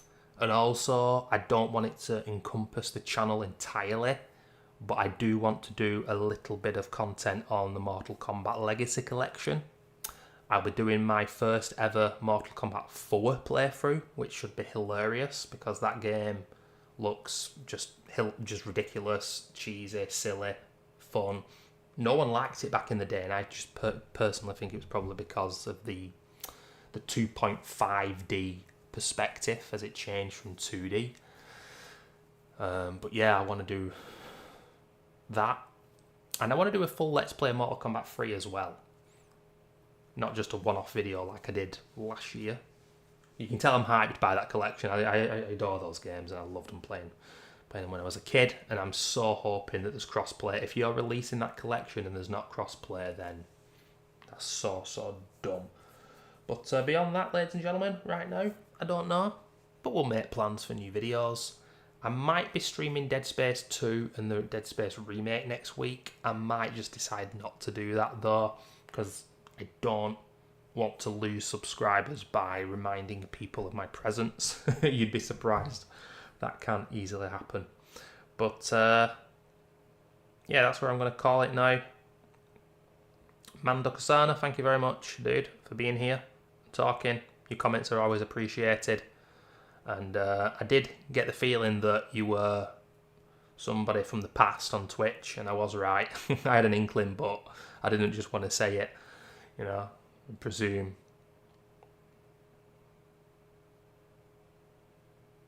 I mean, as a Let's Play, yeah, it kind of will be a first fighting game as a full Let's Play. I guess really with a fighting game, you have to do it as one-off of a video, you know what I mean? It's the one-off video. Mortal Kombat 4, it's the tower, isn't it? Like the old games, you just go up the tower. It's always been that way, really.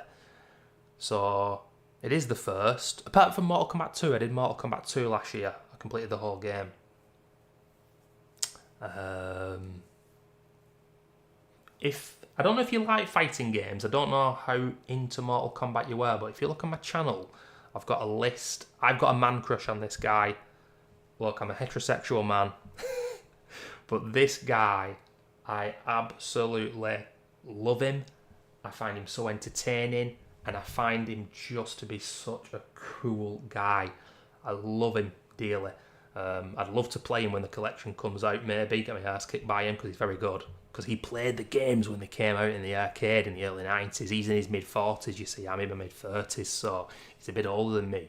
A guy called Daryl Sung, as in Shang Tsung from the Mortal Kombat games. Check him out. DARYLTSUNG. It's on my video. Big fighting game fan? Dude, you gotta subscribe to him. You gotta subscribe to him. No, not Aris. I know Aris, obviously. Lord Aris avoiding the puddle. Daryl Sung. I really recommend him if you like he's mostly about the Mortal Kombat games, but he does sometimes talk about Street Fighter and a couple of other games.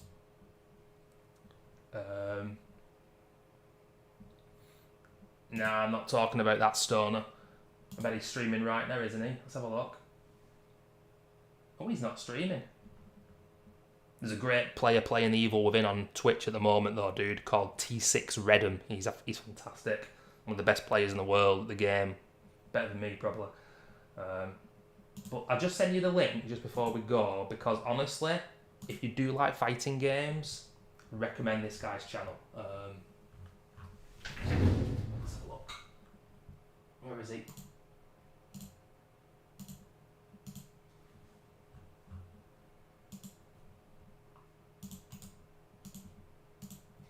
Nearly there.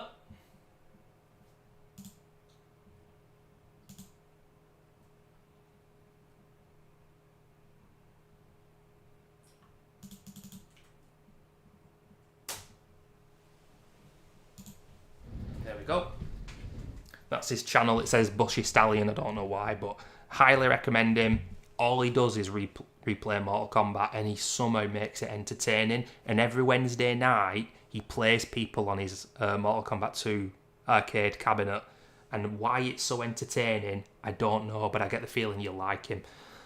He's really, really wholesome as well. But sometimes he swears, and because he's wholesome, the swearing is funnier. When I swear, it doesn't matter, because I swear quite a lot. Trying to tone it down. But he barely ever swears. But when he gets frustrated, he still drops F-bombs every so often. And it is hilarious. But yeah, check him out, dude. Anyway, thanks for watching, people. And I will see you soon for a new video. Bye-bye.